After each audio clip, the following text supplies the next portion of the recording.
The late autumn wind carried a dry chill that morning as Michael Grayson stood before Pine Hollow's courthouse, adjusting the collar of his worn brown jacket. His fingers brushed against the smooth patch above his chest where his unit insignia used to be. He didn't wear the Marines on his sleeve anymore, but the weight of those years still clung to him like an invisible rucksack. Beside him, Axel shifted his weight, the German shepherd's scarred flank tightening as he sat obediently at Michael's side. The dog's amber eyes scanned the crowd with military precision, a habit neither of them had shed since Iraq. It wasn't a big crowd, not for an auction that was supposed to clear county properties. Farmers, ranchers, storekeepers, a few men who smelled of whiskey, and women whose hands were roughened by years of hard work. Michael noticed something immediately. They weren't chatting or laughing the way rural folk usually did when brought together. They stood in uneasy silence, as if they had come not to bid, but to witness something inevitable and grim. The auctioneer, a stout man with a face flushed from the cold, raised his clipboard. "Next up," he barked, his voice carrying too loudly into the hush. "Parcel at the edge of Pine Hollow. 4 acres, old log cabin on the property. Starting bid $1. Michael blinked. $1? He wasn't wealthy, not even close.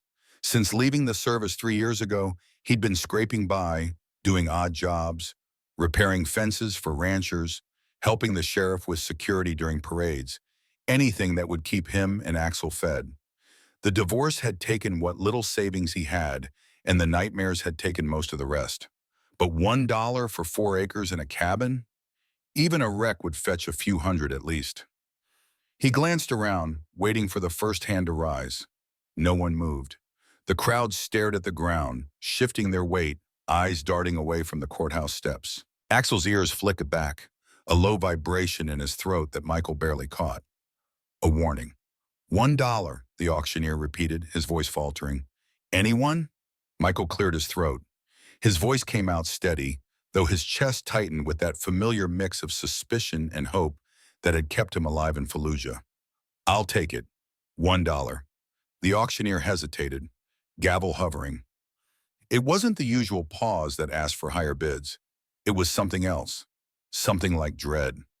His eyes flicked toward the crowd as if seeking approval. None came, only silence. "Going once," the man muttered. The words fell flat in the cold air. "Going twice." Michael felt every gaze turn on him. He couldn't describe it precisely. He had seen fear in men's eyes in combat. He had seen pity, too, in the faces of civilians as his unit passed through shattered villages. This was something in between, as though they were watching a man walk into quicksand already too deep to escape. Just as the gavel was about to fall, a whisper drifted close. Michael turned slightly. An old man leaned on a cane, his eyes clouded white with blindness, his hand trembling on the polished wood. Henry Loch. Michael had seen him once or twice outside the general store, muttering to himself about storms. Henry's voice was hoarse, but the words were clear enough. "You just bought yourself a grave, son. That's no home. That's a tomb." Michael froze. Axel let out a low growl that was quickly swallowed by the restless shifting of the crowd. The gavel came down with a crack that echoed too loud against the mountains rising behind them. "Sold to the gentleman with the shepherd dog. $1. And then it was over. Except it wasn't. The crowd broke apart quickly, almost too quickly. No handshakes, no good-natured mutters about luck or bargains. They scattered, slipping away toward wagons and trucks, some glancing over their shoulders at Michael as though confirming something grim. He met a woman's eyes briefly. Her lips trembled before she looked away, clutching her child closer. Michael signed the paper, the auctioneer's hand cold and slick with sweat as he passed over the deed. The man avoided eye contact, his jaw set tight as if this transfer of ownership was more like a death sentence than a bargain. "Enjoy your property," the auctioneer murmured, voice dry as autumn leaves. Not many men would take it.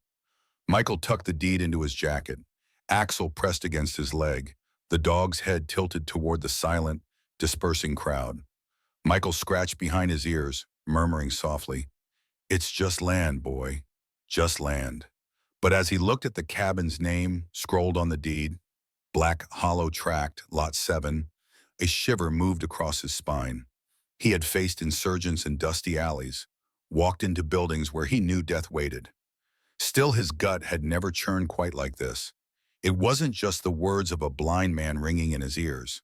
It was the silence of the crowd, the silence of a town that wanted nothing more than to see him walk into something they all feared to touch.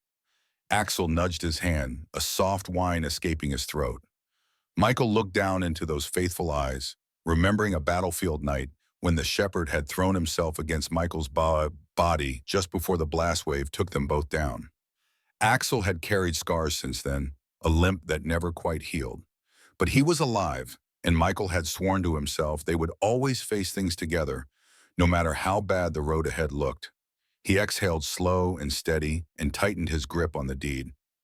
$1, he muttered almost bitterly. Guess we'll see what kind of hell we just bought.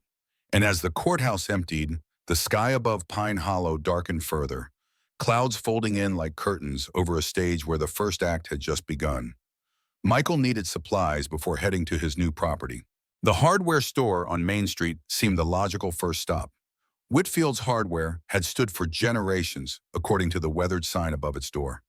The bell above the entrance jingled as Michael stepped inside, Axel at his heels. The conversations inside stopped abruptly. Men who had been discussing fertilizer prices went silent mid-sentence. A woman comparing paint samples froze, her hand suspended in midair. Even the store clerk, young Billy Whitfield, avoided eye contact, his hands trembling as he rearranged a row of hammers that didn't need rearranging. Michael cleared his throat, the sound unnaturally loud in the sudden silence. Need some tools. Crowbar, maybe a chisel. Extra nails, too. His voice sounded rougher than intended, as if trying to fill the void left by everyone else's silence. Billy nodded quickly, disappearing down an aisle. Axel stayed close, brushing Michael's knee, his hackles lifted slightly, as though sensing the unease thicker than dust in the air. The door opened again with a softer jingle, deliberate, like the bell had been touched by careful fingers. A man stepped in, tall, lean, his suit pressed crisp despite the mud outside. Silver cufflinks gleamed at his wrists, and his shoes were polished to a mirror shine. He carried a leather briefcase, the kind that screamed money and power. The way people shifted told Michael this wasn't just any customer. He recognized the deference in their postures, the same way Iraqi civilians had moved around powerful warlords, a mixture of respect and fear. The man walked directly toward him, expression calm but eyes sharp as glass. "Mr. Grayson," the man said, his voice smooth as polished marble. Michael nodded warily. "Who's asking?" The man smiled without warmth, extending a hand Michael didn't take. "Gerald Kane, attorney at law. Perhaps you've heard of me." Michael hadn't, but judging by the stiff nods from those around them, Gerald Kane was someone the town knew well enough to fear.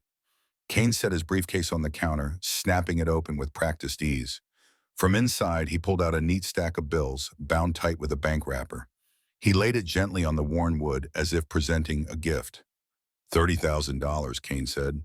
His voice carried through the silent store like a whip crack.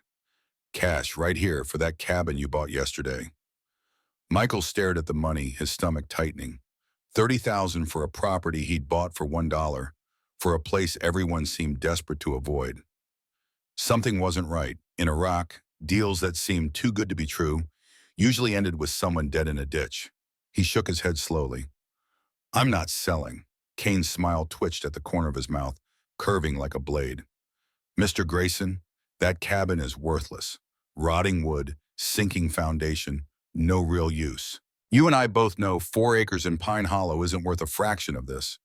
His hand tapped the stack of bills. "This is a gift, a chance to walk away. Forget you ever signed that deed." Michael crossed his arms, the gesture tightening his shoulders. "Then why offer it?" Kane's jaw tightened, though his voice stayed silky. "Because I value peace of mind, and you've purchased something that has caused this town unrest." Michael felt the stares pressing into his back from the customers pretending not to listen. His voice came out even, though Axel shifted at the tension running through him.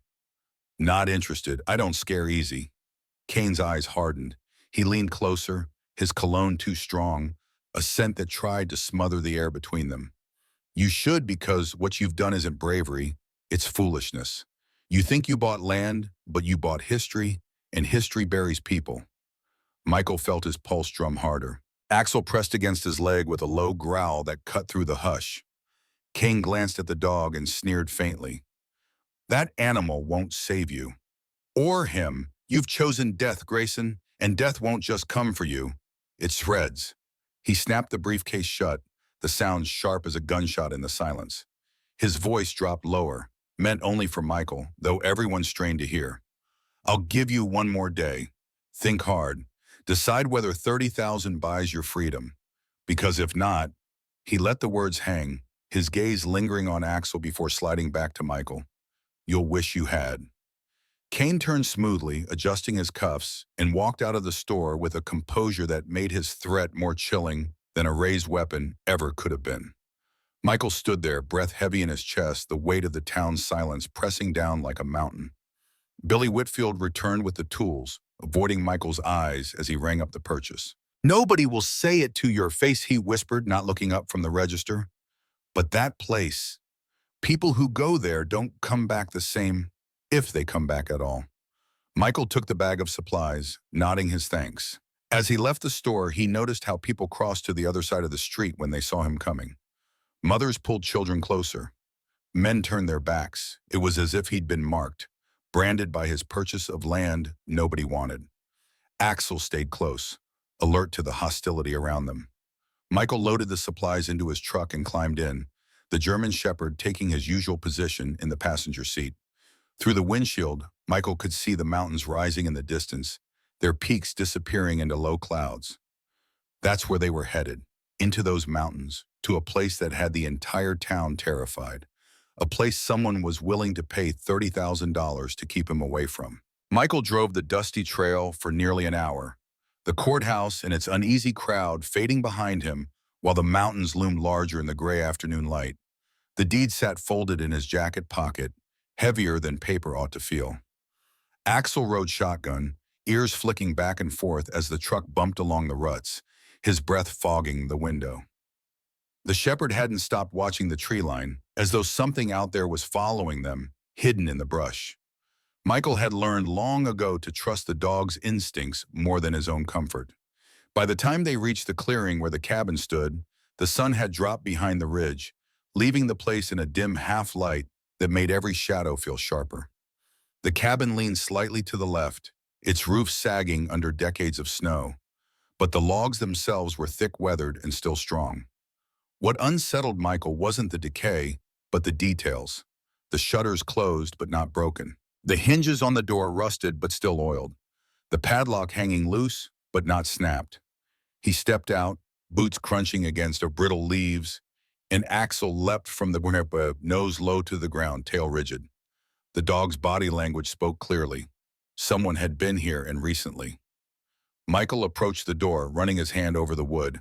It wasn't soft with rot the way he expected. It was solid, almost cared for, like someone had taken the trouble to patch it where water might seep in. The knob turned without resistance, and the door creaked inward. The air that poured out carried a strange mixture, the must of old timber and something sharper, like burnt pine. Axel pushed past him, ears forward, nails clicking against the floor. The cabin was one room, a square of gloom broken only by thin shafts of light squeezing between warped planks. Dust motes floated in the beams, but the dust was thinner than Michael expected.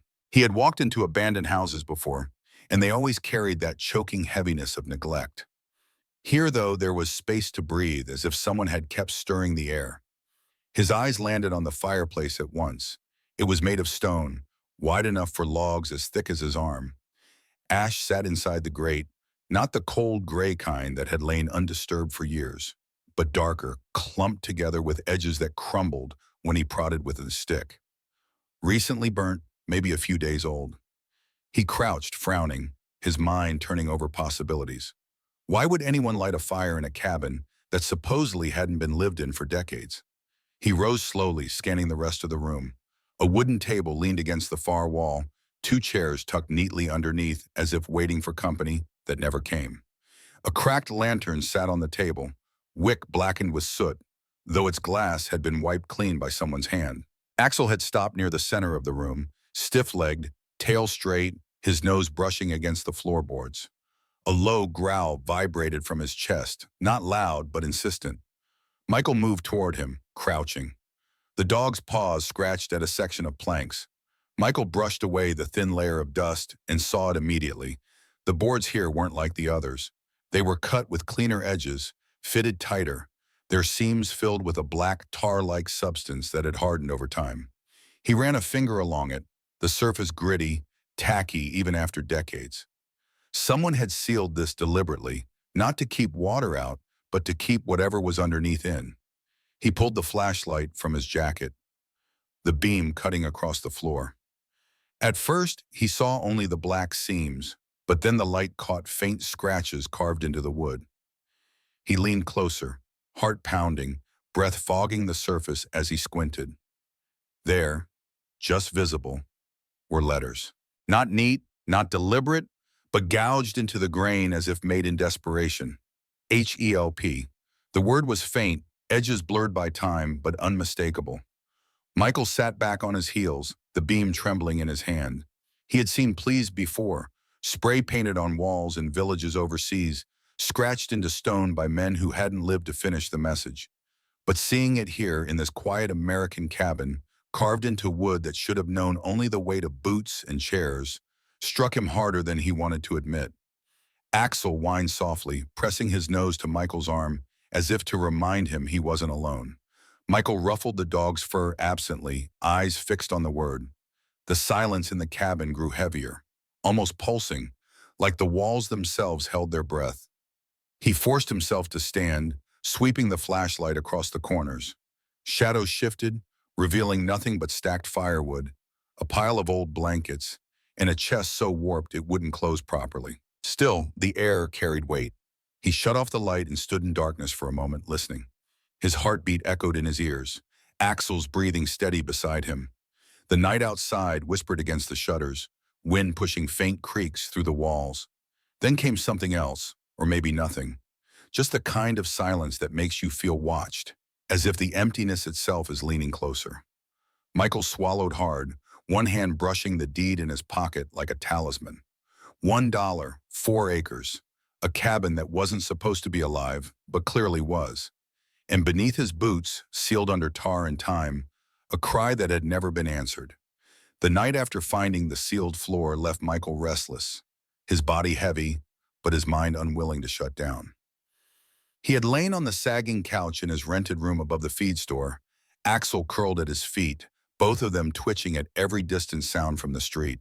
The word help carved into the boards replayed behind his eyelids every time he tried to sleep, like a whisper rising from the past that wouldn't let him be. By morning, he decided he needed answers more than tools. He needed information, and in small towns, information flowed like whiskey, freely after dark, in the right places.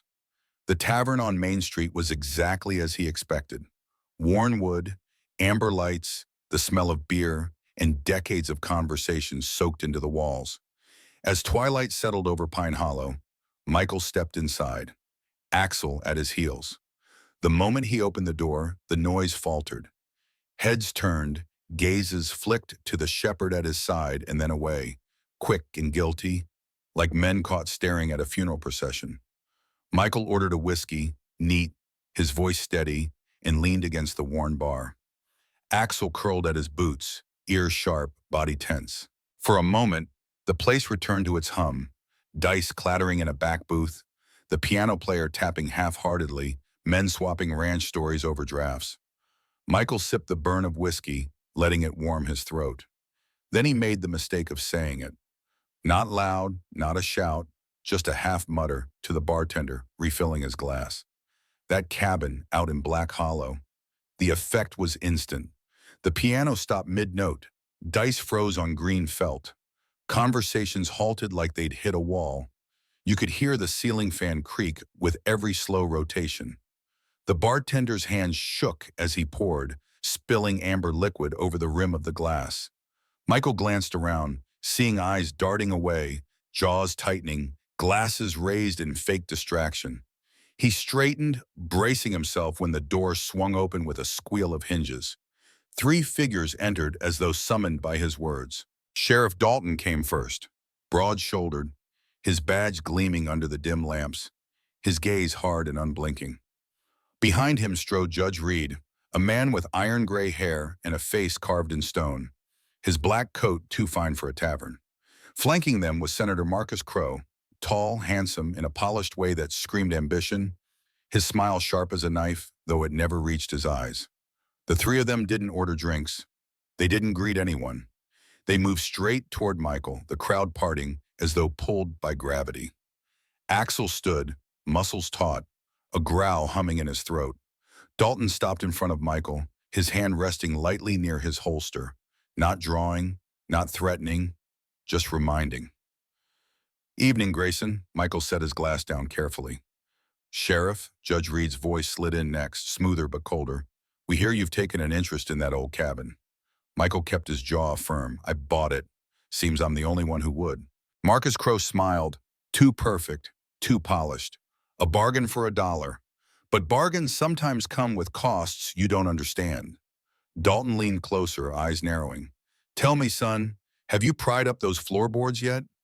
The question sliced through the tavern, leaving the air brittle.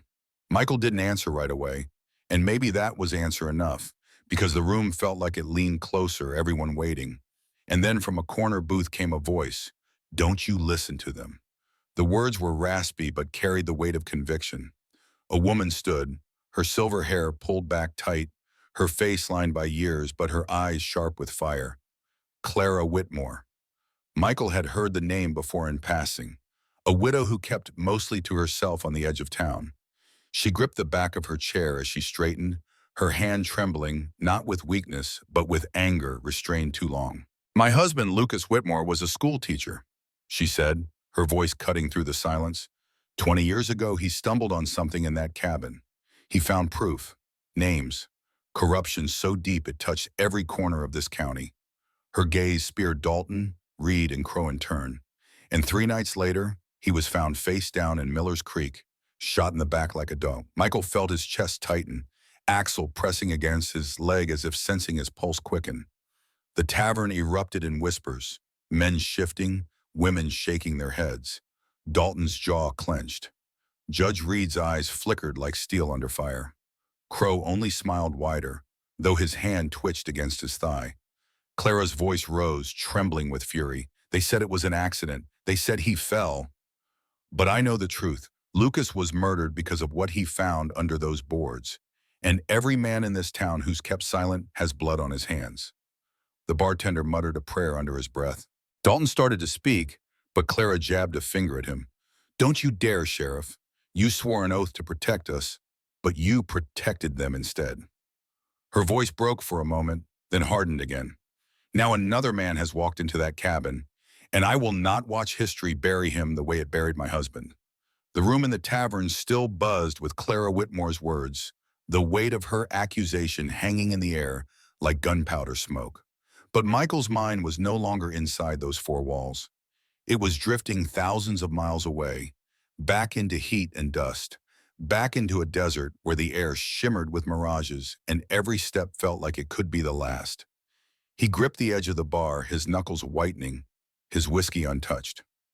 Axel pressed against his leg with quiet insistence, as though reminding him of something older than Pine Hollow, older than secrets sealed beneath wooden planks. He remembered Iraq with brutal clarity. The sun merciless that day, beating down on the convoy as it rolled through a village that looked empty but smelled of fear. Michael had been 27 then, lean and sharp-eyed, his gear heavy on his shoulders, sweat dripping into his eyes. Axel had been younger too, all muscle and fire, his ears sharp, his movements precise. They had walked point together, Michael's hand brushing the leash loosely, his other hand tight on his rifle. That village had been wrong from the moment they stepped into it. Too quiet. No children playing, no men shouting, no women carrying water. Just walls, closed shutters, and the sense of something watching from shadows. Michael had seen it before. He had felt it before. But that day, the ground made the decision for him. The explosion ripped the world apart, a burst of light and dust that shattered the silence. The force slammed into him, tore him from his feet, spun the sky upside down. His ears rang with a high, piercing whine that swallowed his own scream. When his vision cleared, he was on his back, dirt raining down, his chest on fire. He realized later the blast had been a mine buried shallow under the road, triggered by weight. It had waited for them, patient and merciless.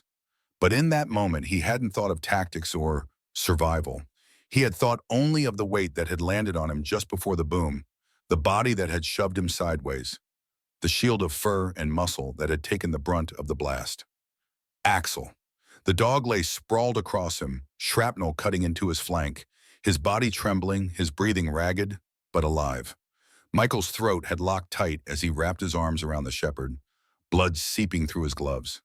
He remembered shouting, or maybe just mouthing words as medics dragged them both back, the firefight breaking loose on the other side of the smoke. He had begged the dog not to leave him, his words raw, frantic. "Stay with me, damn it! Don't you leave me!"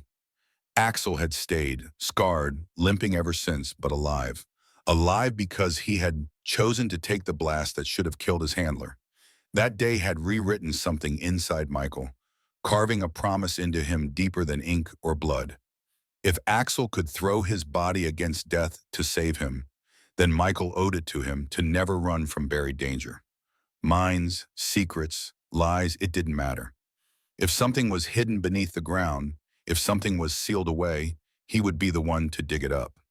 He had told Axel once, years after that day, as they sat watching a sunset in silence after a long shift of private security work. "If there's something buried, boy, it won't stay buried. Not while we're still breathing. I'll dig, you guard, that's how it is." The words came back to him now, inside a tavern where Clara Whitmore's grief had cracked the careful silence of Pine Hollow. Her husband had been killed for uncovering what lay beneath that cabin. Others had looked away, had chosen silence, had chosen survival over truth. But Michael couldn't. Not after Iraq. Not after Axel had proven with torn flesh and broken bone that some things are worth standing for, even when they cost you everything. He turned his head slightly, looking at Axel now. The dog's muzzle was grayer. His body carried the limp of old wounds, but his eyes burned the same. They burned with loyalty, with warning, with that silent demand that had saved Michael more than once. To pay attention, to act, to wait when it mattered. Michael whispered under his breath, words that no one else in the tavern could hear. Words meant only for the paya that had once been his shield in a desert far from here. "If something's under that floor, we're going to bring it up, no matter who tries to stop us, no matter what it costs." Axel's ears twitched as though he understood, and maybe he did. Michael swallowed the whiskey at last, the burn grounding him in the present, but the promise was already written in his chest like shrapnel lodged too deep to pull free. Clara's eyes met his, sharp and pleading, and Michael gave a slight nod that told her without words that he wasn't walking away. Not this time. The past had taught him too well what silence could cost. The tavern's air grew so heavy it seemed to bend the light from the dusty bulbs overhead, the silence stretching until it was broken by the sound of a new arrival at the door. The hinges moaned, the wood smacked shut, and the atmosphere shifted as though the whole room sucked in a breath at once. Michael turned, glass halfway to his lips, Axel stiffening at his side, and saw him. Elias Thorne, the governor of the state, the man whose face had smiled from campaign posters plastered on barns and billboards, whose voice filled radios with promises of family, faith, and future. To most of Pine Hollow, he was the figure they called the father of the people, the protector who brought funding for schools, bridges, and drought relief. To see him here in person, in a dim tavern on a forgotten street, was like watching a preacher step into a brothel. But the room did not cheer or clap. No hands reached out to shake his. Instead, every head bowed or turned away, as if the presence of this man demanded submission rather than welcome. Thorne was taller than Michael expected, his shoulders broad beneath a dark wool coat, his silver hair slicked back with the careful touch of a man who knew how to command a stage. But it was his eyes that froze the blood in Michael's veins. Calm, cold, pale blue, like ice water. Eyes that seemed to measure every soul in the room and weigh their worth. Axel growled, a low warning, his hackles rising. Thorne's gaze lingered on the shepherd, then slid to Michael, pausing as if he recognized him not as a stranger, but as a nuisance already calculated and accounted for. Clara Whitmore rose slowly from her chair, her face pale, her hands trembling against the worn wood of the table she leaned on. Her voice cracked but carried through the silence like a whip. "You," she whispered, the syllable filled with years of bitterness. "You ordered it. You're the one who had Lucas killed." Thorne's expression did not change. His lips curved into the faintest semblance of a smile, but his eyes remained hollow, untouched. "Mrs. Whitmore," he said softly, almost kindly, "you've lived too long with ghosts. Your husband was a good man. Tragic accidents happen in wild country." His words dripped with false sympathy, and the tavern's crowd shifted uneasily, some pressing their lips shut, some staring at the floor. Clara shook her head violently, tears shining in the corners of her eyes.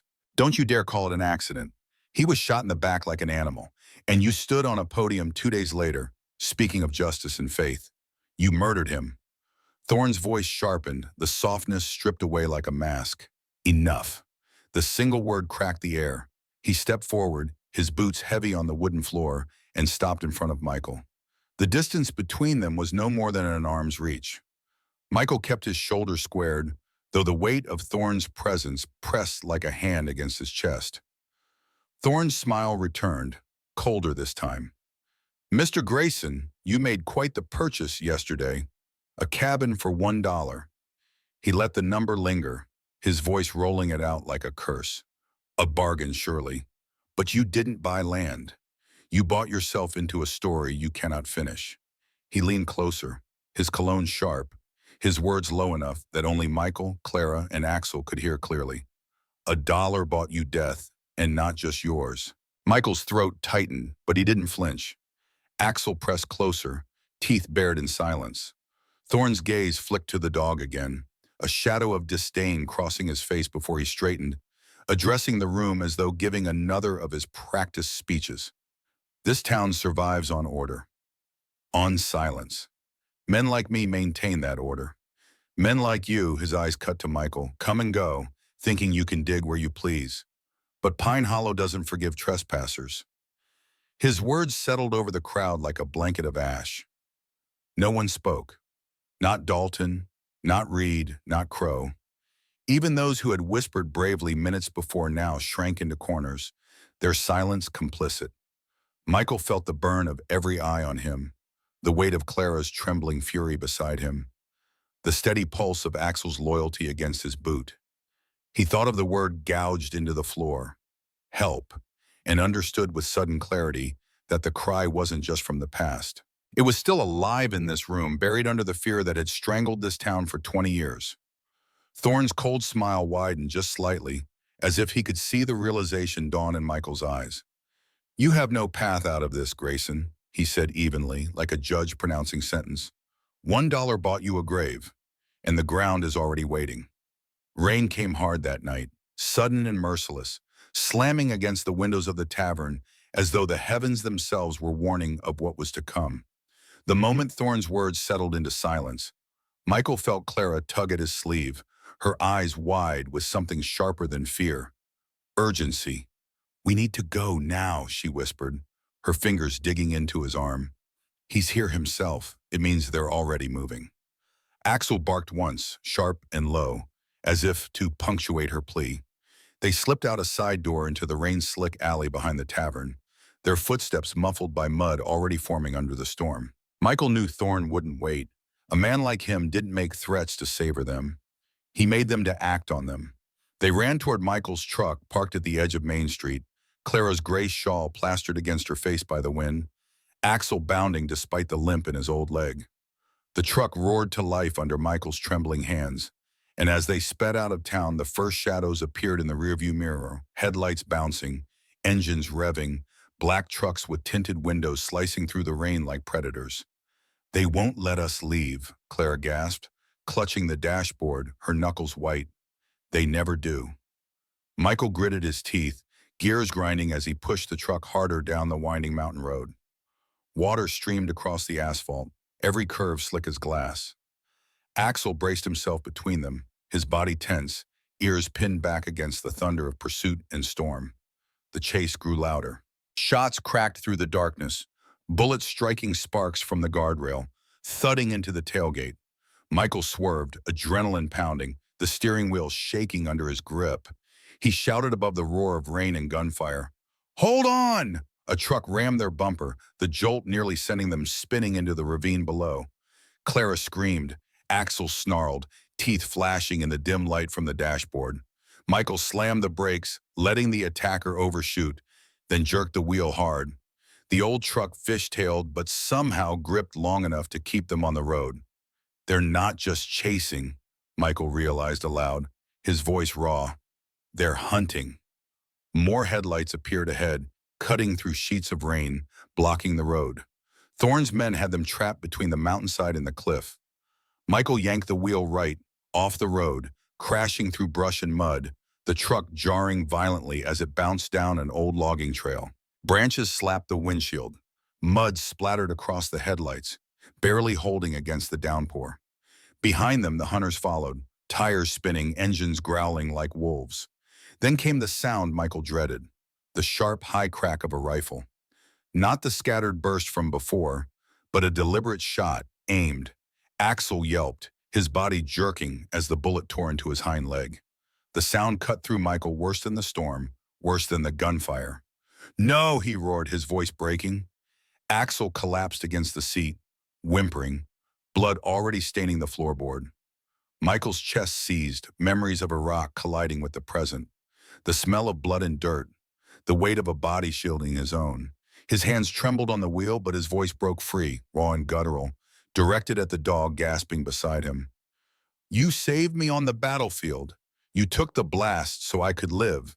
Now it's my turn, Axel. You hear me?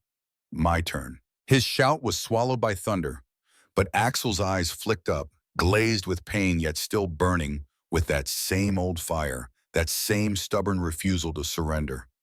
Clara pressed her shawl against Axel's wound, her tears mixing with the rain dripping from her face. "He's bleeding too fast," she cried, voice cracking. "We have to stop the bleeding or he'll—" Another round of bullets shattered the rear window, glass spraying into the cab. Michael hunched over the wheel, eyes darting, scanning for anything, any chance, any miracle of terrain that could turn this chase. The old road sloped downward, twisting along the mountain spine, and through the storm he saw it, an abandoned ranger station. Its roof caved in, but its walls still standing, perched at a bend where the road narrowed. "Hold on," he muttered, more to himself than to anyone else. He cut the lights, plunging them into near blackness, and braked hard, sliding the truck sideways behind the station's collapsed roof. Engines thundered past moments later, headlights blazing, Thorne's men roaring down the trail, unaware their quarry had vanished into shadow. Michael exhaled, his chest heaving, rain streaming through the broken glass. Clara sobbed quietly as she pressed her trembling hands to Axel's wound. Michael pulled his jacket off, wrapping it tight around the shepherd's leg, knotting it with the precision of an old field dressing. "Stay with me, buddy," he whispered, his voice cracking. "Just stay with me." Outside, the rain poured harder, drumming on the wreck of the station, masking their breaths. For a moment, silence returned, broken only by Axel's strained whimper and the distant echoes of engines fading into the storm.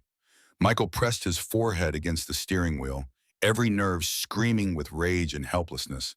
The governor's cold words replaying in his head like poison. $1 bought you death. But staring at Axel, feeling the dog's shallow breaths against his hand, Michael knew death wasn't an option. Not for the shepherd who had once carried him out of hell. "Not tonight. They need to finish what we started," Clara whispered, her voice steadier now. "Lucas tried to bring the truth to light. Now it's in your hands. The truth, whatever lay beneath those floorboards, had cost Lucas Whitmore his life, and now it might cost Axel his." The ranger station provided temporary shelter from both storm and pursuit. Clara tended to Axel's wound with surprising skill, her fingers steady despite her age. "I was a nurse before I married Lucas," she explained. "The bullet went through clean. If we can stop the bleeding, he has a chance." Michael paced the small confines of their hiding place, his mind racing. What did Lucas find? What was worth killing for? Worth dying for? Clara's eyes followed him, measuring his resolve. "Lucas found ledgers," she said finally. "Records of money that disappeared from county funds. Millions redirected to private accounts. land seized through false foreclosures, families driven out when they wouldn't sell, all of it leading back to Thorne. He was building his empire even then, buying his way to the governor's mansion with stolen money. Lucas made copies, hid them in different places. I have one at my home, but there should be another set at the cabin. That's why they've been watching it all these years. That's why they never sold it, never burned it down. They've been searching. Michael's jaw tightened. And now they want to make sure I don't find what they couldn't. Clara nodded grimly. Lucas believed in justice more than self-preservation. It got him killed, but the truth didn't die with him. It's still there, waiting. The storm still raged when Michael finally steered the battered truck off the abandoned ranger trail and pointed it back toward Black Hollow. Axel lay on the back seat, wrapped in Michael's jacket, his eyes half closed, his breath shallow but stubbornly steady, the makeshift bandage slowing the bleeding just enough to buy them time. Clara sat beside him, her hands never leaving the shepherd's side, whispering broken prayers between sobs. Michael drove in silence, his jaw tight, his mind a whirl of rage and resolve. They had run far enough. Hiding wouldn't stop Thorne. Only truth would. The cabin loomed through the sheets of rain like a ghost rising from the earth, its dark outlines sharper with each flash of lightning. Michael pulled the truck to a stop, cut the engine, and sat for a moment, listening to the tick of cooling metal and the howl of wind through the trees. His hands clenched the wheel until his knuckles burned, then forced them to release. "We finish this," he said hoarsely. "Tonight, before they come back in force." Clara nodded, her face pale but her eyes burning with decades of waiting. Axel stirred on the back seat, lifting his head weakly, as if he understood what was at stake. They pushed through the rain, the mud sucking at their boots, and entered the cabin. The air inside was colder than outside, heavy with the stench of damp wood and old secrets. Michael set Axel down carefully on a pile of blankets, gave him a reassuring pat, then turned to the floor where the word "help" still glared faintly in the beam of his flashlight. His crowbar scraped against the tar-sealed seams, the sound shrill and angry in the silence. Clara stood guard by the door, her body tense with the awareness that they were not safe. Not yet. Perhaps never again. The crowbar bit deeper, prying until the hardened seal cracked and split, flakes of black tar scattering like ashes. Sweat mingled with rain on Michael's face as he wrenched the first board free, then another, until a square opening gaped at his feet like a wound in the earth. The flashlight beam caught the edges of something metallic. He reached in, muscles straining, and pulled up a battered steel case. The lock had long since rusted, and it gave way under a sharp blow from the crowbar. Inside lay stacks of bills bound in yellowing wrappers, more money than Michael had seen in his life. Dirty and damp, but unmistakably real. He shoved it aside and found the second item, a leather-bound notebook, its pages swollen from age but intact, the ink still legible under the beam. He flipped through quickly, scanning dates, names, numbers. Clara leaned closer, gasping softly. "It's his handwriting," she whispered, her hand trembling as she traced the letters. "Lucas. This is Lucas's journal." Michael's eyes hardened as he read the entries. Thorne's name appeared again and again alongside notations of education funds diverted, land seizures, payments to officials. The figures were staggering. Millions siphoned away while schools crumbled and poor families lost their farms. Then Michael turned a page and froze. Photographs, faded but clear, tucked between the journal's pages. He held one up to the light and Clara let out a strangled cry. It showed Lucas Whitmore standing near the very cabin they were in, his face grim, pointing toward the ground. Beside him stood Elias Thorne, younger but unmistakable, flanked by two men holding rifles. The next photo turned Michael's stomach. Lucas on the ground, a muzzle flash caught in blur, Thorne's face twisted in command as one of the rifles fired. Proof, undeniable, damning proof. Michael's hands shook with fury as he pressed the photos back into the journal. "He killed him," Clara whispered, tears streaking her cheeks. "And they buried the truth right here."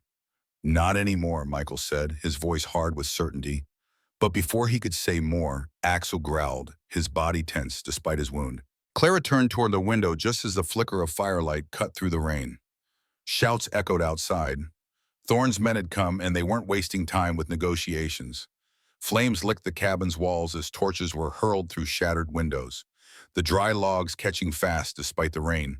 Smoke billowed, thick, acrid, choking. Michael coughed, pulling his shirt over his mouth, eyes stinging as the fire roared. Clara screamed, backing away from the spreading flames. Michael grabbed the journal tighter, scanning for a way out, when a shadow loomed at the door. A man with a torch, grinning as he shoved it inside. Axel, bleeding and limping, surged from the blankets with a snarl that tore through the crackle of fire. The shepherd launched himself at the man, teeth sinking into the attacker's arm, dragging him down before he could hurl another flame. The man shouted, torch tumbling from his grip, and Michael leapt forward, kicking it aside before it could ignite the floor beneath their feet.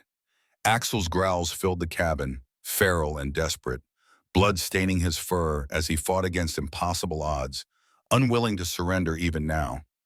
Michael swung the crowbar, striking the man across the face, sending him sprawling into the mud outside. Smoke poured thicker now, the fire climbing the walls faster than Michael had imagined possible. He pulled Axel back, the dog collapsing against his chest, and shouted at Clara to move.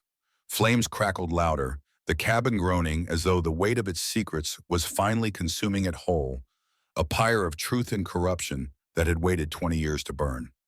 3 hours after escaping Thorne's men, Michael guided his damaged truck back toward Black Hollow. The storm still raged, providing cover as they navigated little-used logging roads. The headlights cut weak paths through the downpour, illuminating fallen branches and washouts that threatened to strand them at every turn. Each jolt sent a spasm of pain through Michael's white-knuckled grip on the wheel, his mind alternating between tactical planning and the memories of a rock that refused to stay buried. In the back seat, Axel lay stretched across Clara's lap, his breathing labored but steady. The makeshift bandage had slowed the bleeding, but the shepherd's eyes remained glazed with pain. Clara stroked his head with weathered hands, murmuring reassurances that seemed as much for herself as for the wounded animal. Their pursuers wouldn't be fooled for long. Michael knew the type men trained to hunt, to track, to eliminate problems for powerful people. Thorne wouldn't simply abandon the search after losing them in the rain. They were regrouping, probably calling in reinforcements, expanding the search area. The small window of opportunity was closing by the minute. We have maybe an hour before they realize we've doubled back. Michael's voice barely audible above the storm. They'll expect us to keep running, to head for the county line or the highway. Clara's face was drawn tight with decades of waiting, her eyes hard as river stones. Lucas tried running once. He thought he could get to the state attorney general with what he'd found. That's when they caught him. As the truck crawled up the muddy road toward the cabin, Michael's mind flashed back to the explosion in Iraq. The blinding light, the concussive force, the moment when Axel had thrown himself against Michael's body, taking the brunt of the blast. Now history was repeating itself. Once again, Axel had placed himself between Michael and death, absorbing the bullet meant for his master. Through the windshield, the cabin appeared like a dark specter against the storming sky, its weathered logs illuminated in brief flashes of lightning. The place seemed to absorb the storm's fury, standing defiant against time and elements and the men who had killed to keep its secrets. Michael pulled the truck as close to the structure as possible, cutting the engine. No headlights could be seen through the trees, no sounds beyond the howling wind and lashing rain. He turned to the back seat where Axel lifted his head weakly at the cessation of movement. "You didn't leave me in Fallujah," Michael whispered, reaching back to stroke the dog's muzzle. "I'm not leaving you now, but we need to finish this." With careful movements, he lifted Axel from the back seat. The shepherd's body felt lighter somehow, more fragile than the powerful war dog that had once dragged Michael to safety through gunfire.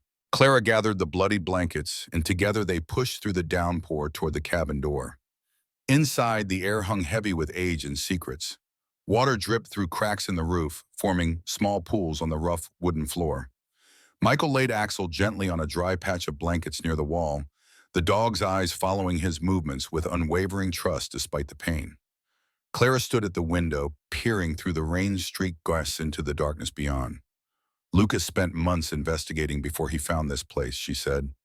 "The county records had been altered, ownership hidden behind shell companies. He followed the money trail here. Michael moved to the center of the room, to the section of floor that Axel had identified earlier, the sealed boards with their desperate message carved into the wood. He knelt, removing the crowbar from his jacket. The metal felt cold against his palm, a solid weight anchoring him to the present moment. This cabin wasn't just a forgotten property. It was evidence. A crime scene preserved by the very people who had committed murder to protect themselves. Clara stepped away from the window, her face illuminated by a flash of lightning as she moved to his side. Thorne controlled everything: the sheriff, the judge, the bank. When people wouldn't sell their land for his developments, foreclosures would mysteriously follow. When journalists started asking questions, they'd lose their jobs. Lucas was just a school teacher trying to find out why the education budget kept shrinking while Thorne's mansion kept growing. The crowbar bit into the seam between the boards, the sound of splintering wood sharp against the drumming rain. Michael worked methodically, prying up each plank to reveal the darkness beneath. The tar-like substance that had sealed the boards cracked and flaked away, releasing the faint smell of chemicals and decay. With each board removed, the opening widened. Clara stood watch at the door, dividing her attention between the approach to the cabin and Axel's labored breathing. The shepherd had dragged himself closer to Michael, as if determined to guard his master even in his weakened state. The flashlight beam penetrated the void beneath the floor, reflecting off something metallic. Michael reached down, muscles straining as his fingers closed around a handle. He pulled, lifting a battered steel case from its hiding place. Years of moisture had corroded the lock, but it held firm against his initial attempt to open it. Michael positioned the edge of the crowbar against the lock mechanism and applied pressure. The metal groaned, then gave way with a sharp crack. He raised the lid slowly, uncertain what 2 decades of burial might have done to the contents. Inside, stacks of cash lay neatly bundled, the paper discolored but intact. Hundreds of thousands, perhaps millions, arranged in precise rows. Beneath the money, a leather-bound notebook rested in a sealed plastic bag, protected from the elements by someone who had understood the value of preserving evidence. Michael lifted the notebook carefully, breaking the seal on the bag. The pages were filled with handwritten entries, dates, amounts, names, property transactions, zoning changes, budget allocations, each entry meticulously documented, each connected to Thorne and his network of enablers. Clara leaned forward, her breath catching. That's Lucas's handwriting, her fingers trembling as they traced the careful script. He was always so precise, so methodical. Said you couldn't fight corruption with speculation, only with facts. Michael turned the pages slowly, absorbing the scale of what he was seeing. Education funds diverted to private accounts. Disaster relief money funneled into shell companies. Public land sold at a fraction of its value to Thorne's associates, then developed into luxury resorts and private retreats. The numbers were staggering. Millions siphoned from the people of Pine Hollow and surrounding counties, all flowing ultimately to one man, the man who now occupied the governor's mansion, the man who had presidential ambitions according to recent news reports. Between the journal's pages, Michael found what he was looking for: photographs in another sealed plastic sleeve. The first showed Lucas Whitmore standing near the cabin, pointing toward the ground, his expression grave. Beside him stood a younger Elias Thorne, his face already set in that mask of cold authority, flanked by men whose hands rested on holstered weapons. The second photo stopped Michael's breath. Lucas on his knees, Thorne standing over him, arm extended as one of the guards fired his weapon. The image was slightly blurred, taken in haste and from concealment, but unmistakable in its content, an execution captured in the moment of commission. He knew they'd come for him, Clara whispered, tears streaming down her lined face. He hid a camera, took these himself on a timer, made sure the top would survive even if he didn't. Michael's hands shook with cold fury as he carefully returned the photos to their protective sleeve. 20 years of impunity, 20 years of a widow's grief unanswered, 20 years of a town living under the shadow of a murder that everyone knew about but no one dared name. Before he could speak, Axel growled, a weak sound, but unmistakable in its warning. Clara turned toward the window, her body tensing as flickering light cut through the rain outside. Not lightning, flames. Voices carried on the wind, harsh commands cutting through the storm's background roar.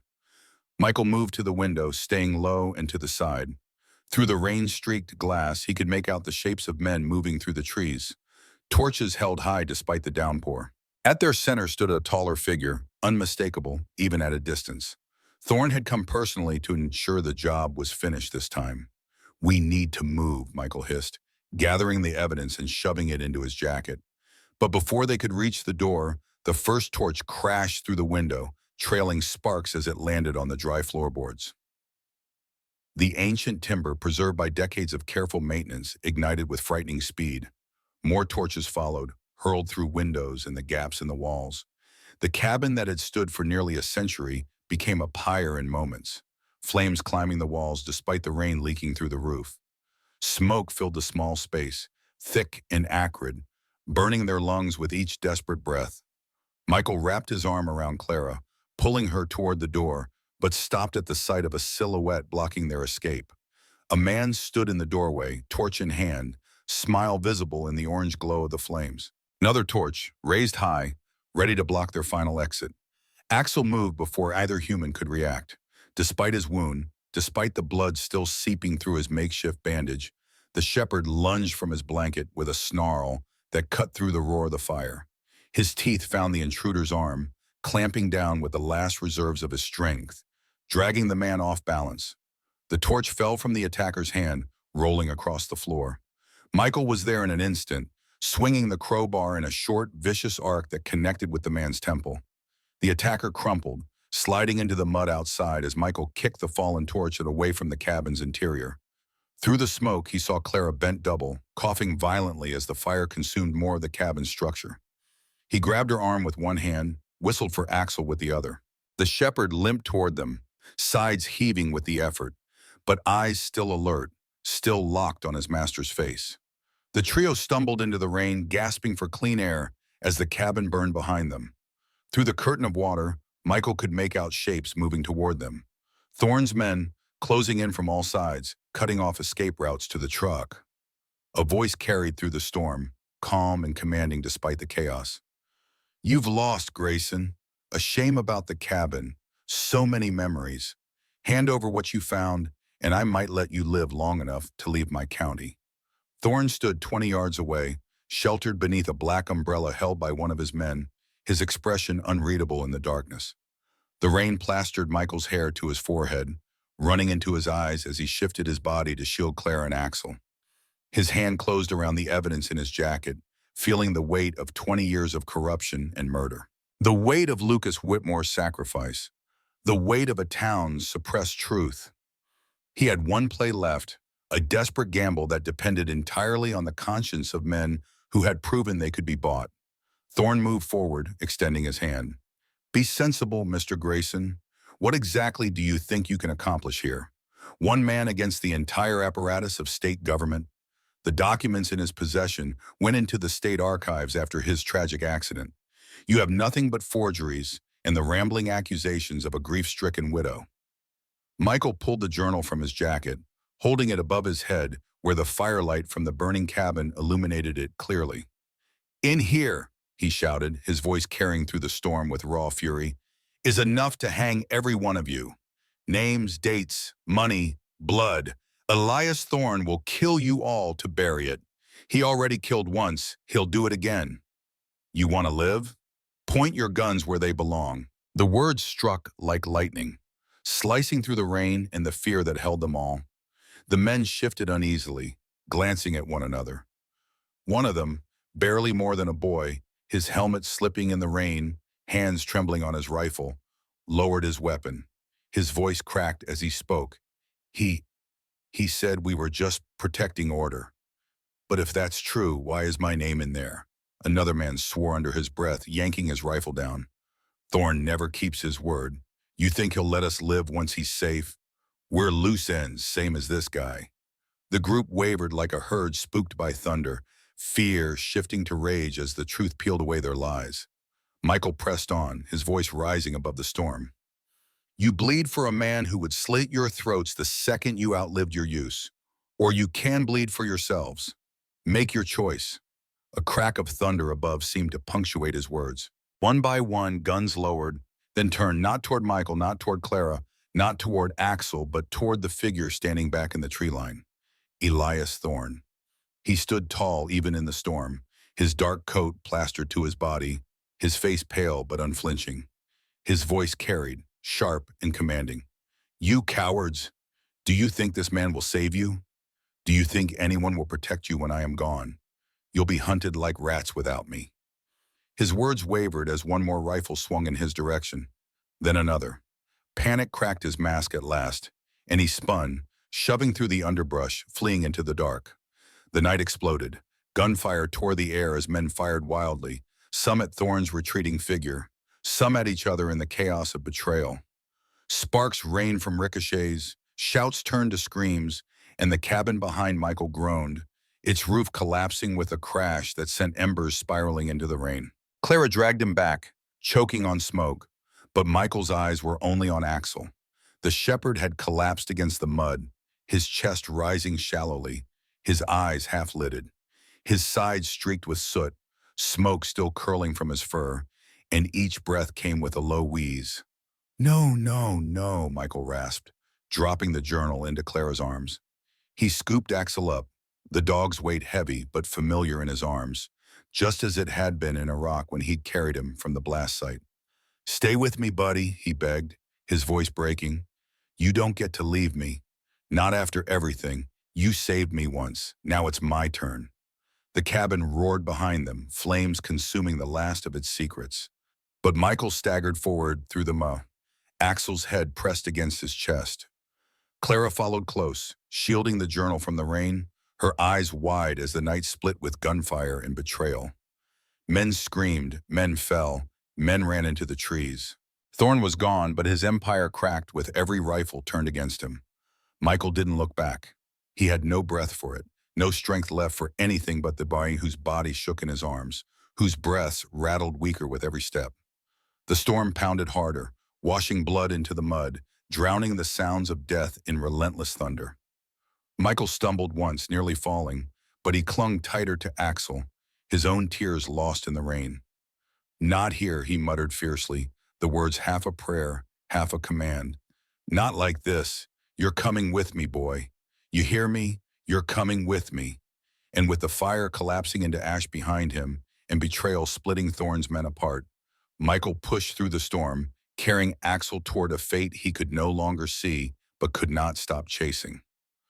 Dawn broke gray and uncertain as Michael's truck limped along a county road far from Pine Hollow. They had driven through the night, stopping only when necessary to check Axel's wound and rewrap the blood-soaked bandages. The shepherd lay across the back seat, his breathing shallow but persistent, Clara monitoring him with the grim determination of a woman who had already lost too much to surrender now. The scattered farmhouses grew more frequent as they approached the outskirts of neighboring Marshall County. Michael's eyes burned from smoke and exhaustion, his hands numb on the wheel. The journal and photographs lay wrapped in Clara's shawl on the seat beside him, their weight a physical reminder of the night's revelations. "We need help," Clara said, breaking the silence that had stretched for miles. "Someone who won't call Thorne first. Someone who won't be afraid." Michael nodded, his mind sifting through limited options. His military contacts were years out of date, scattered across the country. Local authorities couldn't be trusted. Thorne's influence extended well beyond Pine Hollow. They needed a neutral third party, someone with the resources to protect them and the courage to act on what they'd found. A weathered mailbox caught his attention. Colton Farm, hand-painted in fading letters. On impulse, Michael turned onto the gravel drive, following it toward a modest farmhouse that back among oak trees. A man in his 60s stood on the porch, shotgun held loosely but visibly as the battered truck approached. Michael stopped at a respectful distance, raising his empty hands as he stepped out. The farmer watched him with narrowed eyes, neither lowering his weapon nor raising it to firing position. Michael recognized the stance of a man who had seen trouble before and wasn't eager to invite more. "My dog's been shot," Michael called, his voice raw from smoke and shouting. "He needs help. We all do." The farmer's gaze shifted to Clara as she emerged from the passenger side, then to Axel's still form in the back seat. Something in his expression changed, not softening exactly, but recognition of a kind. He lowered the shotgun slightly. "Clara Whitmore," the farmer's voice carried across the yard, surprise evident in his tone. Lucas Whitmore's widow? Clara straightened, pushing wet hair from her face. Frank Colton. Didn't know you were still around. The tension in the yard eased fractionally. Frank Colton propped his shotgun against the porch railing and descended the steps, moving with the careful gait of a man whose joints protested each morning, but who refused to yield to their complaints. You two look like you crawled through hell, he observed, stopping a few feet from the truck. What kind of trouble you brought to my door? Michael opened the rear door, revealing Axel's wounded form, the kind that gets good dogs shot and cabins burned, the kind with the governor's name all over it. Frank's weathered face hardened at the mention of Thorne. Inside, he said after a moment's consideration, both of you, bring the dog to the barn. I've got a clean space there. The barn stood solid and well-maintained, unlike the sagging structures Michael had passed on foreclosed properties throughout Pine Hollow. Frank led them to a side room filled with clean straw, veterinary supplies organized on shelves along one wall. Raised horses for 30 years, Frank explained, helping Michael lower Axel onto a prepared bed of straw. You learn a thing or two about bullet wounds in that time. Animals and people both. His hands moved with practiced efficiency, examining the entry and exit wounds on Axel's hind leg, cleaning away dried blood with gentle movements that belied his rough appearance. The bullet went through clean, missed the major vessels, or he'd be gone already. He's lost blood, but he's strong. Seen his kind before. Military working dog? Michael nodded, unable to speak past the tightness in his throat as he watched Axel's chest rise and fall in shallow breaths. Frank continued his work, administering antibiotics and pain medication from his supplies, wrapping the wounds with clean bandages. Had a German shepherd myself years back, Frank murmured as he worked. Best damn dog I ever knew, loyal to the bone. This one's fighting hard to stay with you. Clara had seated herself on a wooden stool, the journal clutched to her chest, her eyes never leaving the shepherd's form. Frank finished his treatment and straightened, wiping his hands on a clean towel. That's all I can do for now. Time will tell the rest. He turned to Clara, his expression softening slightly. Been a long time, Clara. What, 20 years since Lucas passed? Clara's hands tightened on the journal. Murdered, Frank, not passed.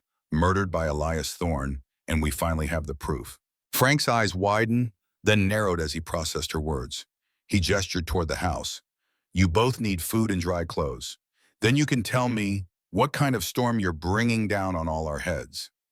In the farmhouse kitchen, as morning light strengthened outside, Michael and Clara laid out their story, the cabin, the sealed floorboards, the evidence hidden for 2 decades. The journal sat open on the oak table between them, its pages confirming every word.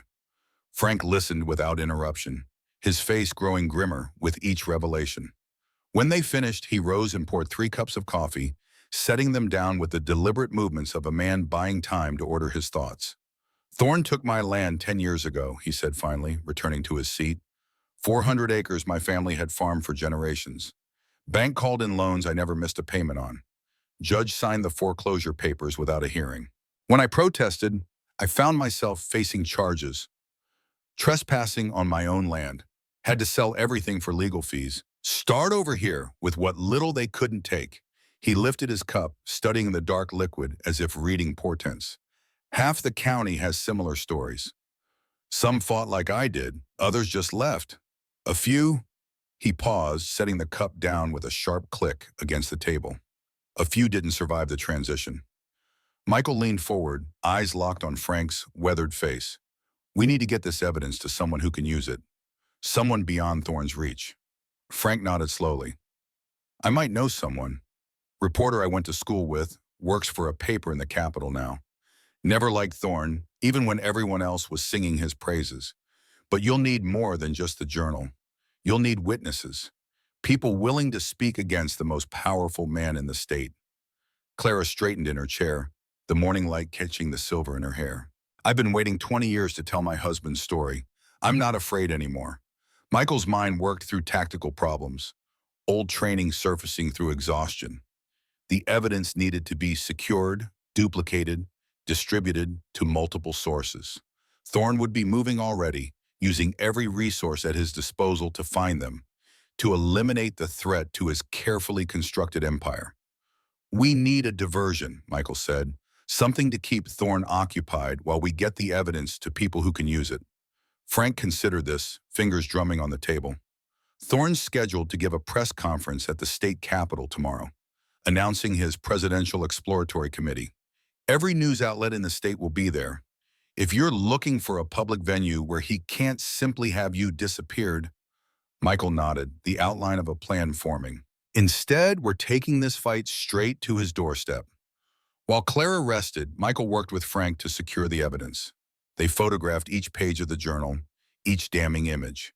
Frank's ancient computer hummed as they transferred digital copies to multiple drives. The originals were sealed in waterproof bags, ready for transport.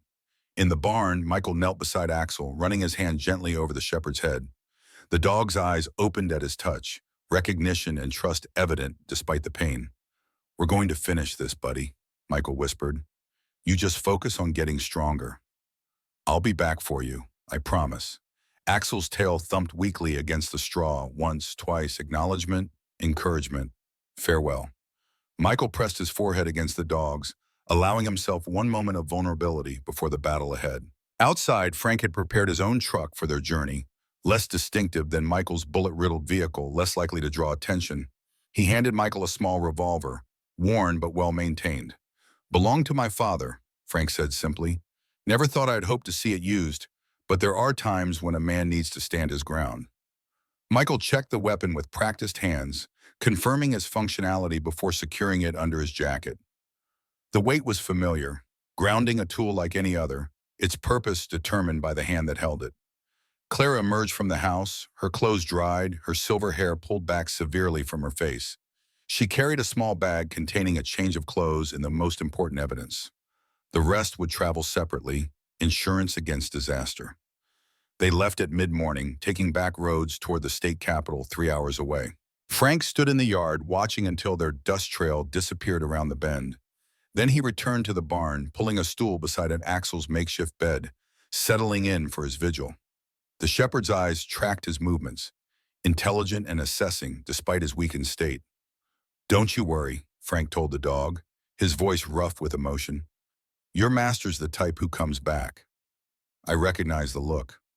My boy had the same eyes when he left for Afghanistan, same determination to complete the mission, no matter what. Axel sighed, a sound almost human in its complexity, and closed his eyes.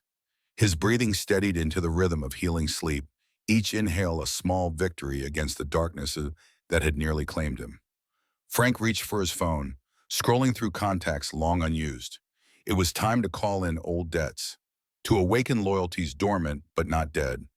Time to prepare the ground for what was coming. The state capitol rose like a wedding cake against the autumn sky, its white dome gleaming in the afternoon sun. The plaza before it teemed with activity, journalists setting up equipment, staffers hurrying up and down the broad steps, security personnel establishing perimeters for the governor's announcement. Michael and Clara approached on foot, having parked several blocks away. They moved separately as planned, Clara heading directly toward the press area, Michael circling to approach from another direction.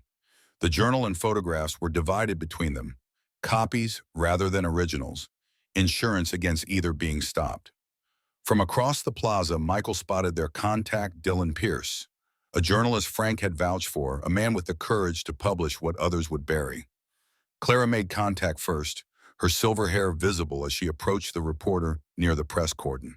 Michael maintained his position, scanning the crowd for Thorne's security personnel. They were easy to spot, men with earpieces and bulges beneath tailored jackets, eyes constantly moving, hands ready at their sides. Professional, alert, dangerous. A murmur ran through the crowd as a motorcade approached. Black SUVs with tinted windows rolling to a stop at the base of the Capitol steps.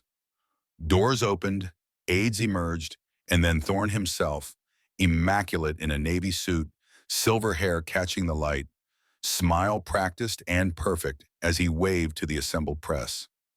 Michael moved closer, weaving through the crowd, keeping Clara and the journalist in his peripheral vision. They were huddled in conversation, Pierce's expression changing from skepticism to shock as Clara showed him the first of the photographs.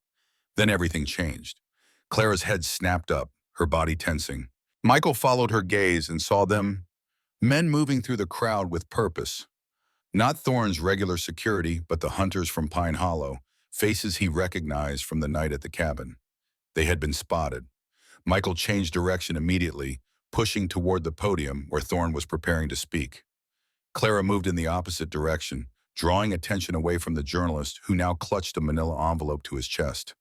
Thorne's security reacted to Michael's approach, hands moving to weapons, bodies shifting to intercept.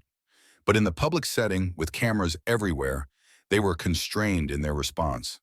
Michael locked eyes with Thorne from 30 feet away, the recognition immediate, the hatred palpable even across the distance. The governor's speech faltered mid-sentence, his perfect composure cracking for just an instant before he recovered. But the damage was done. Reporters turned following his gaze, cameras swiveling to capture whatever had disrupted the carefully orchestrated moment. Through the confusion, Michael saw Clara reach the edge of the plaza, Pierce moving quickly in another direction, both carrying pieces of the truth that would destroy Elias Thorne. One copy would reach its destination. That was all they needed. Security personnel closed in from all sides, professional and discreet, escorting Michael away from the public eye. He didn't resist. That wasn't the plan. The diversion had served its purpose. They took him through a service entrance, down corridors of polished marble, away from the cameras and witnesses. Two men held his arms, their grips just tight enough to promise consequences for resistance. A third walked ahead, speaking urgently into a wrist microphone. The door they finally pushed him through led to a maintenance area, concrete floors, pipes overhead, the background hum of HVAC equipment masking sounds from outside. Thorne entered moments later, his public face abandoned, cold fury evident in every line of his body. "Where is it?" the governor demanded, gesturing for his men to search Michael. "Where's the evidence?" Michael stood impassive as they emptied his pockets, finding nothing but a few dollars and a key. Thorne's face contorted with rage. He struck Michael across the face, a blow lacking technique, but fueled by panic. "Where is it?" he demanded again. "Where's Clara Whitmore?" Michael tasted blood, feeling it trickle from the corner of his mouth. He smiled, the expression calculated to provoke. "Gone. Like your chance of reaching the White House. Copies are already moving. Journalists, FBI, state police from 3 counties over. How many people can you have killed before someone starts asking questions?" Thorne paced, his polished shoes clicking against concrete, his control visibly fraying. 20 years I've built this," his voice tight with restrained violence. 20 years of careful work. A nobody like you doesn't tear it down in a day. Michael straightened, ignoring the men holding his arms. "I memorized every name in that journal, every transaction, every murder. Should I start reciting them for your men here? Let them know exactly what kind of cleanup they'll be expected to handle? How many loose ends they'll become once they're no longer useful?" The security men exchanged glances, their grips loosening fractionally. Doubt the first crack in the foundation of fear Thorne had built his power upon. The governor saw it too, his eyes narrowing as he assessed this new threat. A phone buzzed. One of the security team pulled it out, checked the screen. His expression changed, professional mask slipping to reveal confusion. "Sir," he said, addressing Thorne, there's something happening outside. Media reports coming in about evidence of corruption.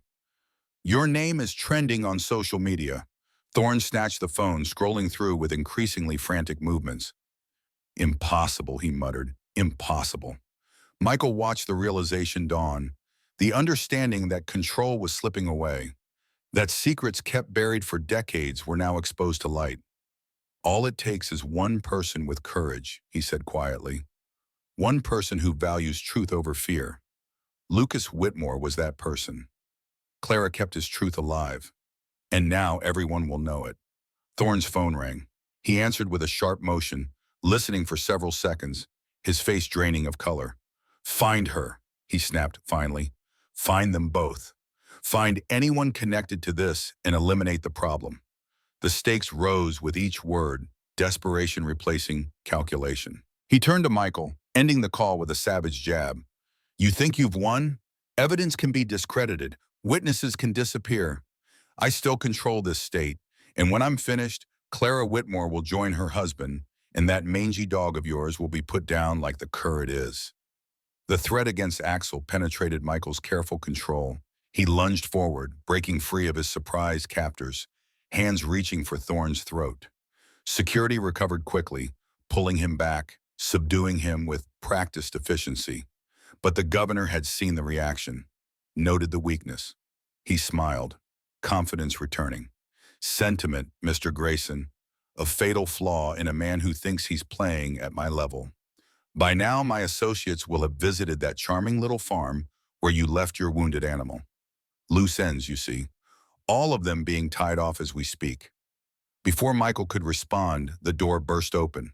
A man in an expensive suit entered, his expression grave. Judge Reed. Michael recognized him from the tavern, one of Thorne's inner circle. The judge's next words shattered the governor's renewed confidence. "It's over, Elias. Federal agents are serving warrants across 3 counties. Marcus Crowe turned state's evidence an hour ago. They have bank records going back 15 years. Thorne's face contorted. "Impossible. Those records were destroyed." Reed shook his head, suddenly looking older, defeated. "You kept copies. Insurance, you called it. They found them in your lake house safe. The combination was your wife's birthday. Not very original." The security team exchanged glances, their professional demeanor cracking under this new information. One backed toward the door, hand moving toward his weapon but not drawing it. "Sir," he said, addressing no one in particular, "I think we need to assess the situation." Translation: they were preparing to abandon a sinking ship. Thorne saw it too, desperation replacing his momentary triumph. "This isn't happening," he snarled. "This is a setup. Arrest them all. Conspiracy, terrorism, whatever it takes. I am the governor of this state." But the authority that had bent men to his will for decades had evaporated. The security team released Michael, stepping back, hands visible and empty. Professional self-preservation overriding loyalty to a doomed employer. Reed approached Thorne slowly, like a man approaching a wounded animal. "The FBI has the photographs, Elias. The ones showing you giving the order to kill Lucas Whitmore. They're authenticating them now, but the preliminary analysis suggests they're genuine. Your prints are on the original negatives." Thorne's composure cracked entirely. His eyes darted around the room, seeking escape routes, allies, options, finding none. For a moment, Michael saw past the power and the privilege to the coward beneath, a man who had built his empire on others' fear, never expecting to face consequences for his actions. The door opened again, federal agents this time, badges displayed, weapons visible but not aimed. They moved with the confidence of men executing a plan long in preparation. "Elias Thorne, you're under arrest for conspiracy, corruption, and the murder of Lucas Whitmore," the lead agent announced, voice flat and official. "You have the right to remain silent." As the Miranda warning continued, Michael thought of Axel, alone at Frank's farm, possibly surrounded by Thorne's remaining loyalists. The shepherd had saved him twice. Now Michael needed to save him, one last time. While attention focused on Thorne's arrest, Michael slipped toward the door. One of the agents noticed, moved to intercept, but Reed intervened. "Let him go," the judge said quietly. "He's not who we're here for." Outside, chaos had engulfed the carefully orchestrated press conference. Journalists rushed in all directions, cameras focused on federal agents escorting various officials from the Capitol building. On the massive screens set up for Thorne's announcement, news banners scrolled with breaking developments. "Governor implicated in decades of corruption. Murder evidence surfaces after 20 years." Michael spotted Clara in the crowd, surrounded by reporters but protected by federal agents. Their eyes met across the distance, her slight nod telling him that her part of the mission was complete. The truth was out, spreading too widely to be contained. But Michael's mission wasn't finished. He pushed through the crowd, breaking into a run as he reached the street. Axel was still in danger. Every second counted. He commandeered a vehicle, not by force but by urgent appeal to a journalist who recognized him from the unfolding story. The drive back to Frank's farm took half the time of their earlier journey, roads flashing past as Michael pushed the car to its limits. As he approached the turnoff to the farm, he saw smoke rising against the afternoon sky. His heart seized in his chest, the same sickening dread he'd felt in Iraq when the explosion threw him and Axel into darkness. The farmhouse was untouched, but the barn was surrounded by vehicles. Black SUVs like those Thorne's men had driven, but also trucks bearing the insignia of local veterans organizations. Men stood in groups, some with weapons visible, others forming a protective cordon around the barn entrance. Michael skidded to a stop, leaping from the car before it fully settled, running toward the structure where he'd left Axel hours earlier. A shot rang out. He dove instinctively, rolling behind a tractor as more gunfire erupted. Through the chaos, he heard a familiar sound, a German shepherd's bark, weak but unmistakable. Axel was alive, at least for now. From his position, Michael could see the standoff more clearly. Three of Thorne's men had taken positions behind vehicles, pinning down Frank and several other men near the barn. The attackers were professionals, disciplined in their fire, conserving ammunition while maintaining suppression. A voice called out from nearby, Frank, taking cover behind stacked hay bales. Your dog's still kicking, though these boys seem mighty determined to change that. Got here about an hour ago, demanding we hand over any evidence we had. When we refused, they decided to take a more direct approach. The men with frank, graying, weathered faces beneath caps, identifying them as veterans of various conflicts, maintained a steady return fire that kept Thorne's men from advancing. An impromptu militia formed in defense of one of their own.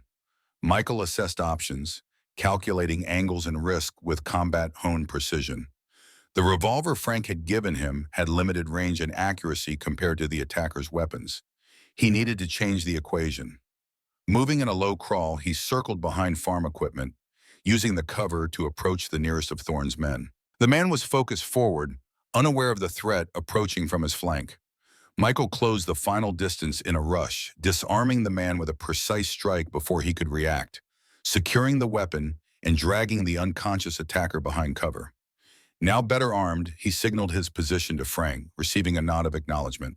The veterans adjusted their fire, creating a diversion that allowed Michael to advance toward the next target. The second man detected the movement, swinging his weapon toward the new threat. Michael fired first, not a kill shot, but a disabling wound to the shoulder that sent the attacker sprawling, his weapon clattering across concrete. The final gunman, recognizing the shifted balance, attempted to retreat to his vehicle. Frank's shot shattered the SUV's rear window, sending the man diving for cover behind the wheel well. Drop it, Frank called, his voice steady despite the adrenaline of combat. Governor Thorne's been arrested. It's all over the news. Whatever he promised you, he can't deliver anymore. For a moment, the tableau held. The gunman crouched behind inadequate cover, surrounded and outgunned, weighing diminishing options. Then slowly, deliberately, he placed his weapon on the ground, raising empty hands above his head. Michael approached cautiously, securing the weapon before allowing himself to look toward the barn. The veterans moved forward, covering the surrendered attacker, their movements displaying the muscle memory of men long removed from combat but never truly separated from its lessons. Inside the barn, Axel lay where Michael had left him, but now his eyes were bright with recognition, his tail thumping against the straw as his master approached. Blood had seeped through fresh bandages, evidence of movement during the attack, of the shepherd's determination to join the fight despite his wounds. Michael knelt beside him, hands running over the dog's body, confirming that no new injuries had been sustained. You stubborn, beautiful creature, he whispered, pressing his forehead against Axel's. Always trying to save me, even when you can barely stand. Frank joined them, shotgun cradled in his arms, satisfaction evident beneath his concern. Tried to keep him still when the shooting started, but he wasn't having it. Dragged himself halfway to the door before I convinced him he'd help you more by staying alive. Outside, engines approached, not the aggressive acceleration of threats, but the measured arrival of authority. Federal agents, state police from outside Thorne's influence, even journalists following the story to its source. The evidence Frank had distributed had done its work, creating a wave of investigation too powerful for even Thorne's network to contain. Michael sat beside Axel, one hand resting on the shepherd's flank, feeling each breath, each heartbeat, the rhythms of survival they had shared across battlefields, both foreign and domestic. The mission was complete. Now came the harder part, healing. Chaos erupted at the Capitol as federal agents swarmed the grounds, their blue windbreakers stark against the pale stone steps. Michael pushed through the crowd, heart hammering against his ribs, focused only on reaching the farm where Axel fought for his life. The revelation of Thorne's crimes had unleashed a storm of activity, journalists shouting questions, officials being led away in handcuffs, onlookers capturing every moment on cell phones that would soon broadcast the downfall of a dynasty built on corruption and murder. Michael shouldered past a group of stunned staffers, their face ashen as the infrastructure of power crumbled around them. For 20 years, Thorne had crafted an image of benevolence and authority, but the truth had finally broken free like floodwaters through a failing dam. Now the current swept away everyone in its path, exposing the rot beneath Pine Hollow's surface. A reporter recognized Michael, thrusting a microphone toward his face. The veteran, "Who are you? What's your connection to the Whitmore case?" Michael brushed past without answering. His mission wasn't complete. The evidence was secure, but Axel remained in danger. Thorne's reach extended beyond his immediate circle, tentacles of loyalty and fear spreading throughout the state. The men who had tracked them to the cabin wouldn't stop until every loose end was eliminated. A blue sedan idled at the curb, the driver's window rolling down as Michael approached. Clara's voice cut through the ambient chaos.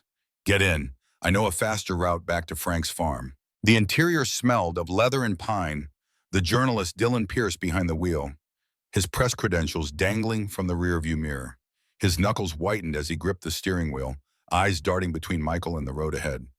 "Your evidence is already running on 3 major networks," Pierce explained, pulling away from the curb with deliberate calm that belied the tension in his shoulders. "I've got colleagues digitizing everything, creating backups. If anything happens to the originals, or to us, the story still breaks. There's no putting this genie back in the bottle." Michael nodded, his thoughts already racing ahead to the farm. Clara reached across the seat, her weathered hand surprisingly strong as it gripped his arm. "Lucas would be proud of what we've done today, but it's not over until everyone responsible faces justice, and that includes the men who carried out Thorne's orders." The sedan accelerated onto the highway, weaving through traffic with increasing urgency. Through the windshield, a plume of dark smoke rose in the distance, staining the afternoon sky. Michael leaned forward, dread pooling in his stomach. "That's coming from Frank's property." Pierce pushed the car faster, the engine protesting as they took the exit at speed. The rural roads narrowed, asphalt giving way to gravel as they approached the farm. The smoke thickened, black and oily against the pale autumn sky. When they crested the final hill, the source became horrifyingly clear. The barn where Michael had left Axel was engulfed in flames, orange tongues licking at the wooden structure, consuming it from within. Michael was out of the car before it fully stopped, sprinting toward the inferno. The heat struck him like a physical barrier, driving him back several steps. Frank's farmhouse stood untouched 50 yards away, but the barn was nearly gone, its roof partially collapsed, timbers crackling as they surrendered to the blaze. "Frank!" Michael's voice tore from his throat, raw with desperation. "Axel!" Movement caught his eye. Figures crouched behind a tractor near the burning structure. Frank Colton raised his head cautiously, recognizing Michael before signaling toward the ditch running alongside the property. Michael spotted the telltale glint of sunlight on metal. Rifles aimed from concealed positions among the high grass. "They came for the dog," Frank shouted over the roar of the fire. 6 men, heavily armed.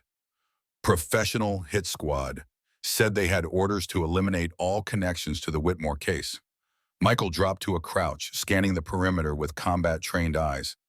The fire hadn't been set randomly. It was a tactical decision designed to flush out anyone hiding inside the barn. Standard operating procedure for a cleaner team sent to eliminate witnesses and evidence. Behind him, Pierce guided Clara toward the relative safety of the farmhouse, keeping low to avoid drawing fire. Michael signaled to Frank, indicating the men's likely positions based on the angles of approach and available cover. Frank nodded grimly, understanding the silent communication. Veterans never truly forgot the language of combat, the instinctive recognition of threats and opportunities. "Your dog is alive," he called out, gesturing toward the farmhouse. "Got him out when they first arrived. He's in the storm cellar with my grandson. Boy's 15, knows how to handle a shotgun if it comes to that." Relief surged through Michael, followed immediately by renewed determination. These men had come to eliminate witnesses on Thorne's orders, to silence anyone who could testify against the corrupt network that had strangled Pine Hollow for decades. They represented the last desperate attempt to maintain the conspiracy of silence that had already claimed Lucas Whitmore's life.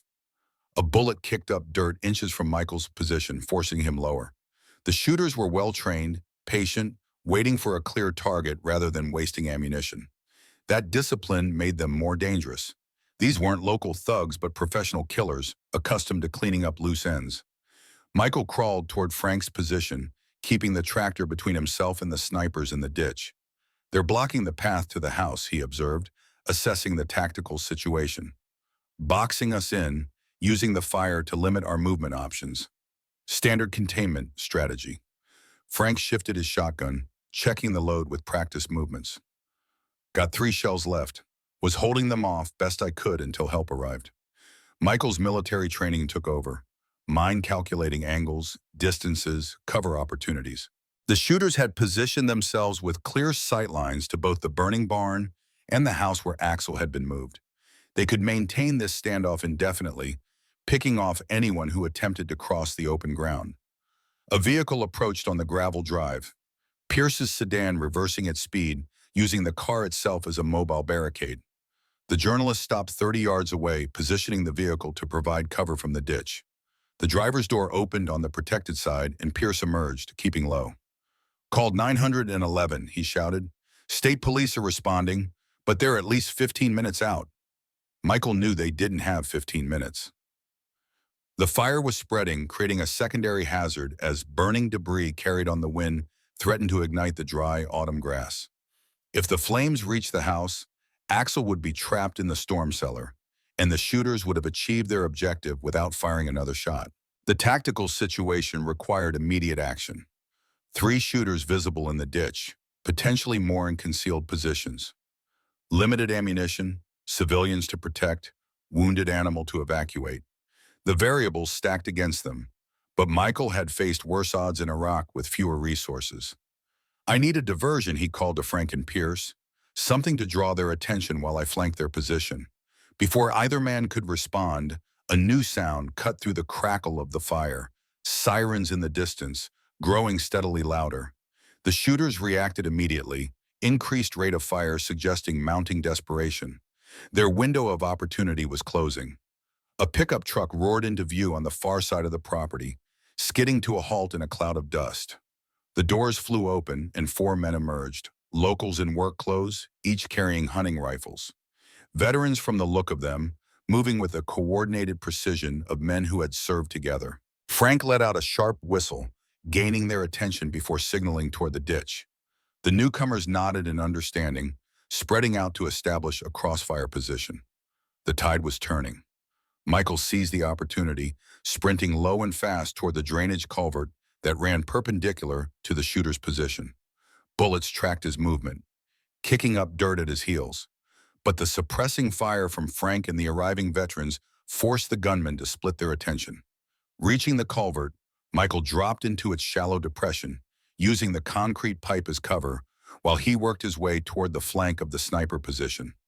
The sound of gunfire intensified as both sides exchanged volleys. Neither able to advance, but neither willing to retreat. Michael reached the end of the culvert, now positioned less than 20 yards from the nearest shooter. The man lay prone in the high grass, focused on the arriving veterans, unaware of the threat approaching from his blind side.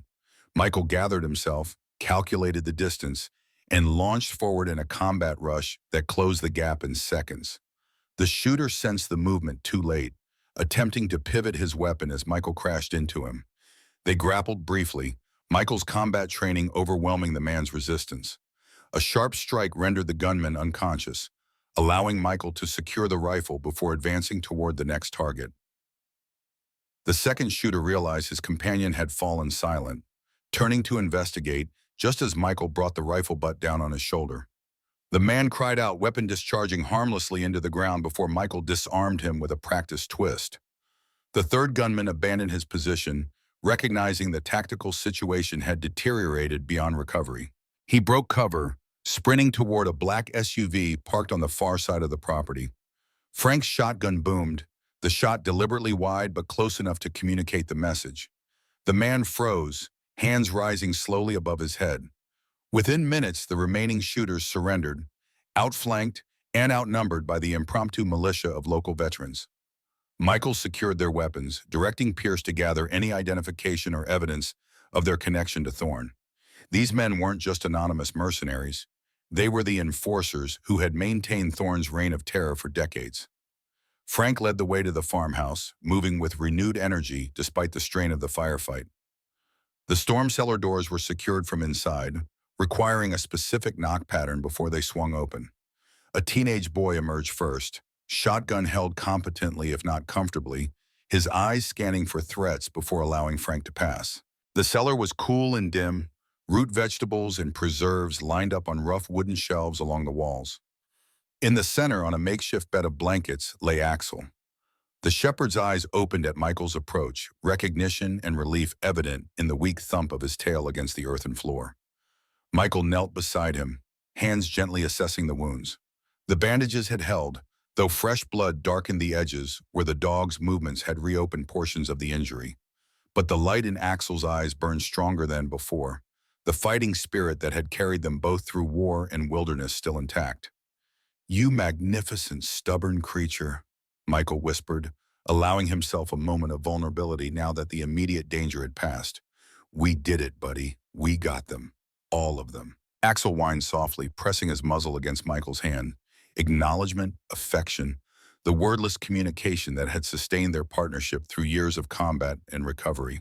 The bond between them transcended language, forged in the crucible of shared sacrifice and unwavering loyalty. Sirens approached outside, state police finally arriving to secure the scene.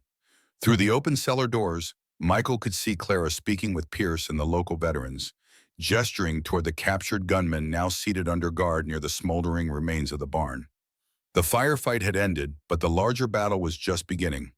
Dismantling Thorne's network would require sustained effort, testimony from witnesses brave enough to come forward, prosecutors willing to follow the evidence regardless of where it led.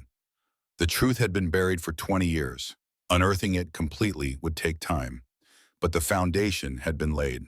Lucas Whitmore's evidence, preserved through his widow's determination and Michael's intervention, provided the framework upon which justice could finally be built. The sealed floorboards had concealed not just corruption, but courage, the legacy of a man who had valued truth above his own safety. The state police established a perimeter around Frank's property, documenting evidence and taking statements from all witnesses. Michael remained with Axel in the storm cellar, unwilling to move the injured shepherd until proper veterinary transport could be arranged. Clara joined them, her face showing both exhaustion and fierce satisfaction as she updated Michael on developments. The FBI has taken Thorne into custody, along with Judge Reed, Senator Crow, and 6 other officials. Sheriff Dalton is cooperating in exchange for reduced charges. He's given them names, dates, locations, everything they need to unravel the entire operation. Michael nodded, one hand resting protectively on Axel's flank. "And the men who attacked us here?" Clara's expression hardened. 3 have direct ties to Thorne's security team. The others are former military, hired through a private contractor that handles the governor's special projects. They're talking already, trying to cut deals. No honor among thieves or murderers. A police officer appeared at the cellar entrance, accompanied by a middle-aged woman carrying a veterinary kit. "Dr. Schaefer," the vet explained, kneeling beside Axel without waiting for formal introductions. "Frank called me." "Military dog?" Michael confirmed with a nod, watching as she examined Axel's wounds with gentle efficiency. The shepherd remained calm under her touch, seeming to understand that this new human represented help rather than threat. GSW to the hind leg, through and through, she assessed, administering pain medication before rewrapping the injury. Remarkable animal. Most would have succumbed to shock hours ago, but he's stabilizing. We need to get him to my clinic. I can provide proper surgical debridement, antibiotics, fluids. Michael helped transfer Axel to a canvas stretcher, the shepherd watching his face with complete trust as they carried him up the cellar steps and across the yard to a waiting veterinary vehicle. The property had transformed into a buzzing crime scene. Evidence technicians photographing bullet holes and collecting shell casings, detectives interviewing Frank and the local veterans, media vans beginning to arrive as word spread of the firefight connected to the governor's arrest. Clara accompanied Michael in the veterinary transport, both watching as Dr. Schaefer established an IV line for Axel during the drive. The veterinarian's clinic was small but immaculately maintained, specializing in livestock but equipped for emergency care of all animals. Staff mobilized quickly upon their arrival, transferring Axel to a treatment area where Dr. Schaefer could properly clean and suture the wounds. "You should get some rest," Clara advised, noting the exhaustion evident in Michael's posture. "I'll stay with him. You've done more than enough." Michael shook his head, settling into a chair with a clear view of the treatment area. "I made him a promise in Iraq. I don't break promises to him." Clara didn't argue, recognizing the depth of the bond between man and dog. Instead, she stepped outside briefly to speak with Pierce, who had followed them to the clinic. The journalist was coordinating with his editors, ensuring the evolving story received continuous coverage. What had begun as an expose of local corruption had expanded into a major political scandal with potential national implications. Hours passed as Dr. Schaefer worked, cleaning damaged tissue, administering antibiotics, monitoring vital signs. Michael remained vigilant, refusing food but accepting coffee brought by a sympathetic technician. His mind replayed the events that had led them here: the auction, the cabin, the desperate chase through the storm, the standoff at Frank's farm. A journey that had begun with a $1 purchase and culminated in the dismantling of a criminal enterprise 2 decades in the making. Dr. Schaefer eventually emerged from the treatment area, surgical mask pulled down around her neck. "He's stable," she reported, washing her hands at a nearby sink. "The bullet did significant muscle damage, but missed major vessels and bone. With time and proper physical therapy, he should regain most functionality. He's a fighter. Can I see him?" Michael's voice roughened with fatigue and emotion. The veterinarian led him to a recovery kennel where Axel lay on a padded surface, an IV line delivering fluids and medication. The shepherd's eyes opened at Michael's approach, recognition immediate despite the sedation. His tail moved weakly against the padding, a gesture that conveyed more than words ever could. Michael sank to his knees beside the kennel, one hand reaching through the bars to rest on Axel's head. The dog leaned into the touch, a soft whine escaping his throat. Not pain, but acknowledgement of their shared survival. Once again, they had walked through fire together and emerged on the other side, battered but unbroken. Clara appeared in the doorway, her silver hair catching the fluorescent light. "There's something you should see," she said quietly, holding up a tablet with a news broadcast playing. Michael rose reluctantly, giving Axel a final reassuring touch before joining her. On the screen, footage showed Thorne being escorted from the Capitol in handcuffs, his perfect composure shattered, his face contorted with impotent rage. The crawl beneath the image detailed the expanding investigation: multiple arrests, evidence seizures at properties across 3 counties, witnesses coming forward with accounts of intimidation and corruption spanning 2 decades. The broadcast cut to a press conference where a federal prosecutor outlined the preliminary charges against Thorne and his associates: murder, conspiracy, racketeering, witness tampering, misappropriation of public funds. The list continued, each charge carrying substantial prison time. The case would take months, perhaps years, to fully prosecute, but the foundation was solid. Michael watched the unfolding coverage with a strange detachment, his mind still processing the speed with which 20 years of injustice had been swept away.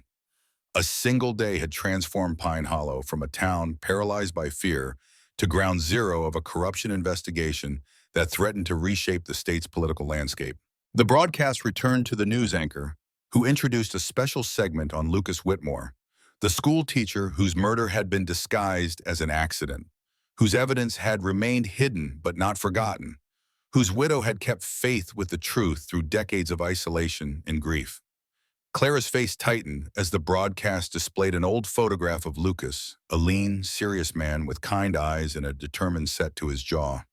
The image had been provided by former students who remembered his dedication to education, his concern when school resources mysteriously disappeared, his unwillingness to accept official explanations that contradicted observable facts. 20 years I've waited to hear someone speak his name without whispering," Clara murmured, her voice steady despite the emotion evident in her eyes. 20 years of being treated like I was crazy for asking questions, for demanding answers. And now, suddenly, everyone wants to claim they knew all along. Michael understood her complicated feelings. Vindication came too late to restore what had been taken. The years with her husband, the community support that should have surrounded her in grief, the justice that had been denied through intimidation and corruption. The truth had finally emerged, but it could not heal all wounds or replace what had been lost. I need to go back to Pine Hollow, Clara continued, a new resolve strengthening her voice. There are others who lost everything to Thorne's scheme. Families forced from their homes, businesses ruined, lives destroyed. They deserve to know it's finally over, that they can speak without fear. Michael nodded, recognizing the importance of her mission. The dismantling of Thorne's power structure created a vacuum that could be filled with either healing or new forms of corruption. Communities shaped by decades of enforced silence would need guidance to reclaim their voice, to rebuild trust in institutions that had failed them. Dr. Schaefer returned, checking Axel's vital signs before addressing Michael. He's stable enough to be moved tomorrow, if you have somewhere to take him. The recovery will be lengthy, several weeks of restricted movement, followed by physical therapy to rebuild muscle strength. He'll need consistent care. Michael considered their options. His rented room above the feed store wasn't suitable for an injured dog, requiring constant monitoring. The cabin at Black Hollow had been destroyed in the fire. Without a permanent residence, without savings beyond what remained of his last odd jobs, he faced practical challenges that threatened to overwhelm the victory they had achieved. Frank Colton appeared in the doorway, cap in hand, his weathered face showing both exhaustion and determination. He'd changed clothes since the firefight, but his posture retained the alertness of a man who had stood his ground against armed attackers. "Heard your dog's on the mend," he said, approaching Axel's kennel with the respectful caution of someone who understood both animals and warriors. "Got a proposition for you if you're interested. My place needs rebuilding after today's excitement. Barn's a total loss, and the house could use work too. I'm too old to do it all myself, and my grandson's heading to college next fall. Could use a man with your skills. Carpentry, security, general maintenance. Comes with the cabin out back. Small but solid. Plenty of room for a man and his dog to recover." Michael studied Frank's face, searching for motivation beyond simple generosity. The older man met his gaze directly, no artifice in his expression. Just one veteran recognizing another's need for purpose, for a place to heal after combat. "Why?" Michael asked simply. Frank gestured toward the tablet, still displaying news coverage of Thorne's arrest. "That man took my family farm, my livelihood, nearly my dignity. What you and Clara did, bringing him down, exposing the truth, that's worth something to me. More than money. Call it an investment in justice if you like, or just an old man who could use the help." The offer represented more than employment or housing. It offered community, purpose, a chance to rebuild something tangible while recovering from the invisible wounds of war, both foreign and domestic. Michael looked to Clara, whose slight nod conveyed her approval of both the man and the proposition. "I accept," Michael said finally, extending his hand to seal the agreement. "But I have one condition. The cabin at Black Hollow, what's left of it after the fire. I want to rebuild it too." Frank's eyebrows rose in surprise. "That place? After everything that happened there? What for?" Michael's gaze returned to Axel, resting but alert, watching the human's interaction with intelligent interest. "For Lucas Whitmore. For the truth he died protecting.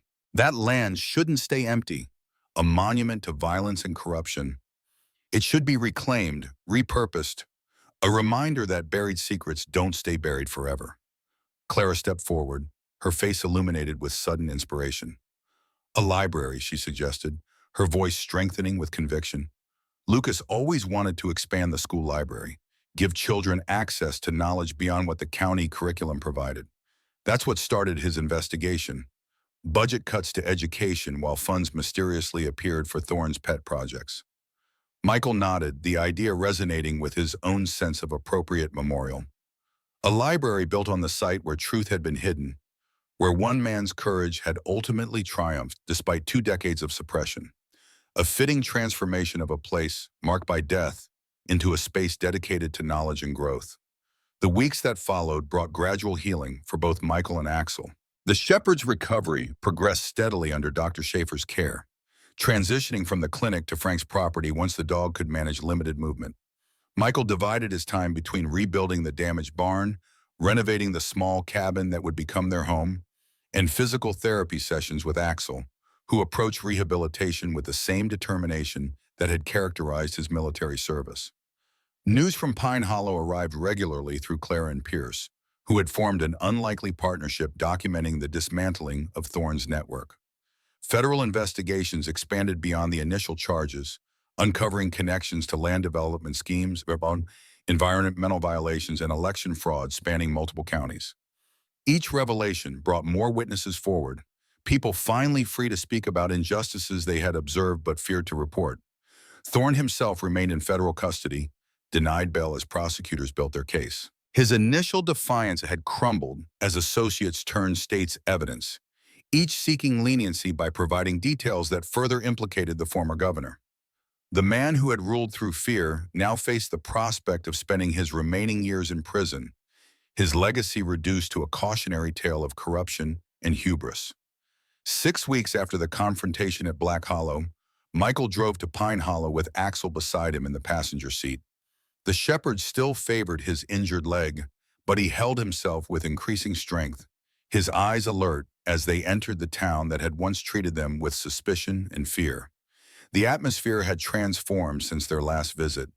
Where silence and averted gazes had prevailed, people now gathered openly on street corners, discussing recent developments with animation previously reserved for whispers behind closed doors. The tavern where Clara had confronted Thorne bustled with activity, its windows displaying a handwritten sign, "Truth spoken here."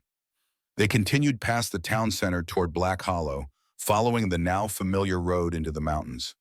The autumn leaves had fallen, revealing the stark beauty of branches against the November sky. The property came into view as they rounded the final bend, the burned remnants of the cabin now cleared away, leaving only the stone foundation and chimney as reminders of what had stood before.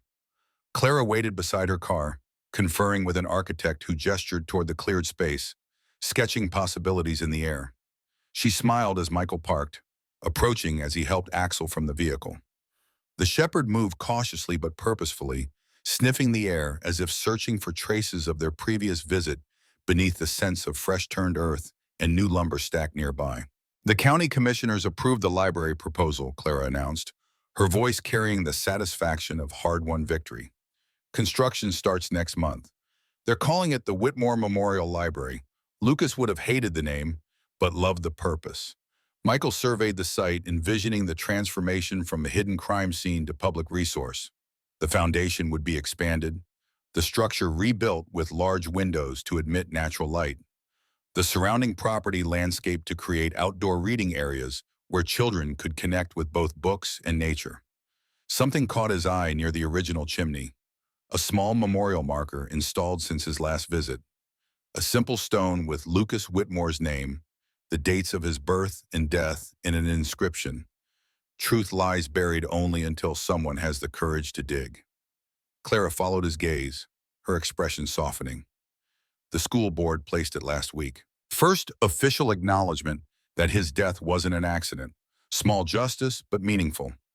Michael nodded, understanding that true healing required such symbols, public recognition of wrongs that had been officially denied, community acceptance of responsibility for silence maintained too long. The marker represented not just memory of one man's sacrifice, but commitment to preventing similar injustices in the future. Axel limped toward the stone, sniffing it curiously before settling beside it, as if standing guard over the memory it represented.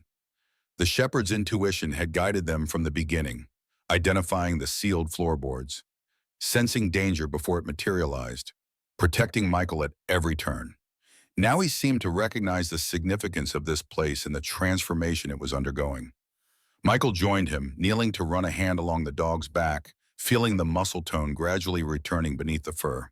Together they had uncovered a truth buried for 20 years, had survived those who would kill to keep it hidden, had catalyzed a reckoning that continued to reverberate through the community and beyond. 6 months later, on a bright spring morning, Michael stood on the newly constructed porch of the Whitmore Memorial Library. The building gleamed in the sunlight. Natural wood siding, generous windows, a roof designed to withstand the mountain winters. Inside, shelves waited to be filled with books. Computer stations stood ready for students and researchers. Meeting rooms provided space for community gatherings that had previously been impossible under Thorne's watchful eye. Axel sat beside him, his posture strong despite the slight stiffness that remained in his injured leg. The physical therapy had restored most of his mobility, though Dr. Schaefer cautioned he would always carry the reminders of that rainy night when bullets had flown and loyalty had meant placing himself between his master and death. Clara emerged from the building accompanied by Frank and a group of local officials preparing for the dedication ceremony. The crowd gathering in the parking area represented a cross-section of the community. Families with children eager to explore the new facility. Elderly residents who remembered Lucas Whitmore's teaching career. Journalists documenting this final chapter in a story that had captured national attention. Among them stood former students, now adults with children of their own, who had contributed books and memorabilia for a special collection dedicated to their teacher's legacy. Several carried signs displaying photographs of Lucas, ensuring his face would be present at the ceremony that would reclaim his reputation and purpose. Michael adjusted his tie, unaccustomed to formal wear for an unaccustomed role. As head of security for the new library, he had overseen installation of systems designed to protect both the facility and its users. The position provided stable employment, purpose aligned with his values, and space for Axel to accompany him daily, the shepherd's presence serving as both security asset and living reminder of the partnership that had brought truth to light. Frank joined him on the porch, surveying the gathering crowd with quiet satisfaction. His farm had been restored, the new barn larger and sturdier than its predecessor, the property once again productive under the combined efforts of the old farmer and his new assistant. Their arrangement had evolved into something like family, different generations sharing knowledge, work, and occasional arguments about the best approach to particular problems. Quite a turnout, Frank observed, hands clasped behind his back in the parade rest position that never quite leaves a soldier's muscle memory. Folks coming from 3 counties to see this place open. Word travels when justice finally gets served.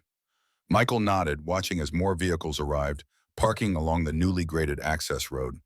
The dedication would include announcements of additional projects, a scholarship fund established in Lucas Whitmore's name, restoration of properties seized through Thorne's corrupt foreclosure schemes, investment in educational resources long denied to the community.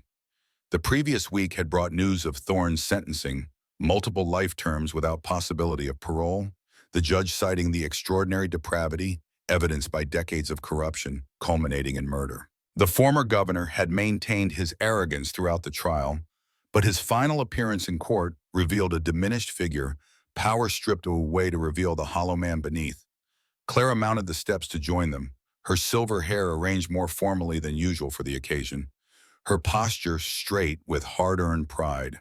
In her hands, she carried a photograph of Lucas that would occupy a place of honor inside the library, not as a memorial to tragedy, but as inspiration for the curious minds who would gather in the space he had indirectly created. "It's time," she said simply, gesturing toward the podium set up for the ceremony. Michael and Frank flanked her as they moved toward the gathering, Axel following with dignified purpose. His movement fluid despite the permanent reminder of that night's violence carried in his gait. The crowd parted respectfully, conversations quieting as Clara approached the microphone. Sunlight illuminated her face as she surveyed the assembly, finding friends among former adversaries, allies where once she had known only isolation. Her voice carried clear and strong across the clearing where truth had been buried and now stood revealed. 20 years ago, my husband discovered something beneath the floorboards of a cabin that stood on this very spot. What he found cost him his life, but the truth he uncovered could not remain buried forever. Today, we reclaim this place in his name, not as a monument to corruption and violence, but as a sanctuary for knowledge, for community, for the light that dispels darkness. She gestured toward Michael and Axel, acknowledging their role without need for elaborate explanation. The story had been told and retold across media platforms, in court testimonies, through community conversations that had gradually reconstructed a history long suppressed. The ribbon cutting proceeded with minimal ceremony. Clara's scissors slicing through red fabric to officially open the facility that represented both memorial and new beginning. As attendees moved inside to explore the space, Michael remained on the porch with Axel, watching the community reclaim ground that had once inspired only fear and whispers. Frank paused beside them before following the crowd indoors. Strange how things work out, he reflected, gazing across the property now landscaped with native plants and walking paths. $1 bought you what looked like a grave, turned out to be a foundation instead. Michael nodded, the observation striking at the heart of their shared journey. What Thorne had intended as a trap had become the instrument of his downfall. What had begun as a desperate purchase had transformed into purpose and belonging. The very soil that had concealed murder now supported renewal and growth. As the dedication transitioned to celebration, Michael led Axel on a circuit of the property, performing their regular security check, more from habit than necessity. The shepherd moved with increasing confidence, his recovery plateauing at perhaps 80% of his former mobility, sufficient for a comfortable life, if not a return to combat operations. They paused at the edge of the clearing where forest began, Axel's ears pricking forward at the rustle of wildlife in the underbrush. Michael knelt beside him, one hand resting on the dog's shoulder, feeling the steady strength that had carried them both through war zones foreign and domestic. "What do you think, buddy? This place going to work for us?" Axel turned to meet his gaze, amber eyes reflecting intelligence and contentment that transcended the need for human language. His tail swept once, decisive, before he returned his attention to the library, where children's voices now carried through open windows. Michael smiled, accepting the assessment from the partner, whose judgment he trusted above all others. They had found more than truth beneath those floorboards. They had found home. The year that followed brought healing to Pine Hollow, gradual, imperfect, but genuine. The Whitmore Memorial Library became a focal point for community rebuilding, hosting not just educational programs, but forums addressing the collective trauma of living under corruption and fear. Former opponents found common ground in reconstructing local governance based on transparency and accountability. Families who had fled Thorne's influence began to return, reclaiming connections severed by intimidation and injustice. Michael settled into his role as security director, expanding his responsibilities to include teaching self-defense classes for community members and coordinating with neighboring counties on emergency preparedness. The position provided structure while allowing flexibility for Axel's ongoing physical therapy, the shepherd accompanying him daily, becoming a beloved fixture among library patrons. Frank's farm thrived under their shared management, the older man's agricultural knowledge complementing Michael's practical skills. The small cabin on the property had transformed into a proper home, modifications accommodating Axel's needs while reflecting Michael's preference for simplicity and functionality. On the anniversary of their arrival in Pine Hollow, Michael and Axel visited Black Hollow at sunset. The library closed for the day, but illuminated from within by security lighting that cast a warm glow across the surrounding landscape. They walked the perimeter together, their nightly ritual unchanged despite the passage of seasons and the healing of wounds both visible and hidden. Axel paused near the memorial stone, now incorporated into a meditation garden where visitors could reflect on the cost and value of truth in community life. His ears pricked forward, body tensing slightly, the alert posture that had saved Michael's life more than once. Michael scanned the tree line, hand instinctively moving toward the weapon he no longer carried while on library grounds. The forest revealed nothing obvious, yet Axel's attention remained fixed, his head tilted as if listening to something beyond human perception. After a moment, the shepherd relaxed, a soft whine escaping his throat before he turned to continue their patrol. Michael followed, trusting his partner's assessment while wondering what had drawn his momentary attention. Perhaps just wildlife moving through the underbrush, perhaps something else, some echo of the past acknowledging the transformation of a place once defined by secrets and violence. They completed their circuit as stars appeared overhead, pinpoints of light piercing the darkness that had once seemed impenetrable. The library stood solid against the night, its windows reflecting moonlight, its presence declaring that truth, once revealed, could not be reburied or erased. Michael knelt beside Axel at the edge of the clearing, one hand resting on the shepherd's back, feeling the steady rhythm of breath and heartbeat that had accompanied him through battlefields both foreign and domestic. Together they had uncovered what lay hidden, had faced those who would kill to maintain silence, had transformed a dollar's worth of darkness into a legacy of light. "We found our home, buddy," Michael murmured, scratching behind the ears that had first alerted him to danger buried beneath wooden planks, right where it was buried all along. Axel leaned against him, amber eyes reflecting starlight, as he gazed toward the library that stood where a cabin had once concealed murder and corruption. His tail swept once across the ground, decisive agreement from a partner whose loyalty had never wavered through gunfire and betrayal, through wounds and healing, through the long journey from war zone to sanctuary. Together they turned toward Frank's farm, walking the familiar path with the synchronized movements of partners who had faced death and emerged not unscathed but undefeated. Behind them, the Whitmore Memorial Library stood as testament to a simple truth.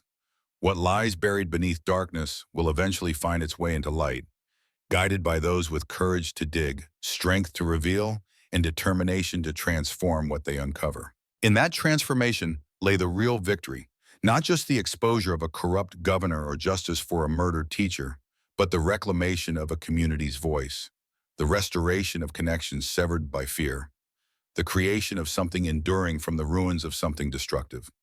A dollar had indeed bought a grave, the final resting place not of Michael Grayson, but of the silence that had allowed evil to flourish unchallenged for 20 years.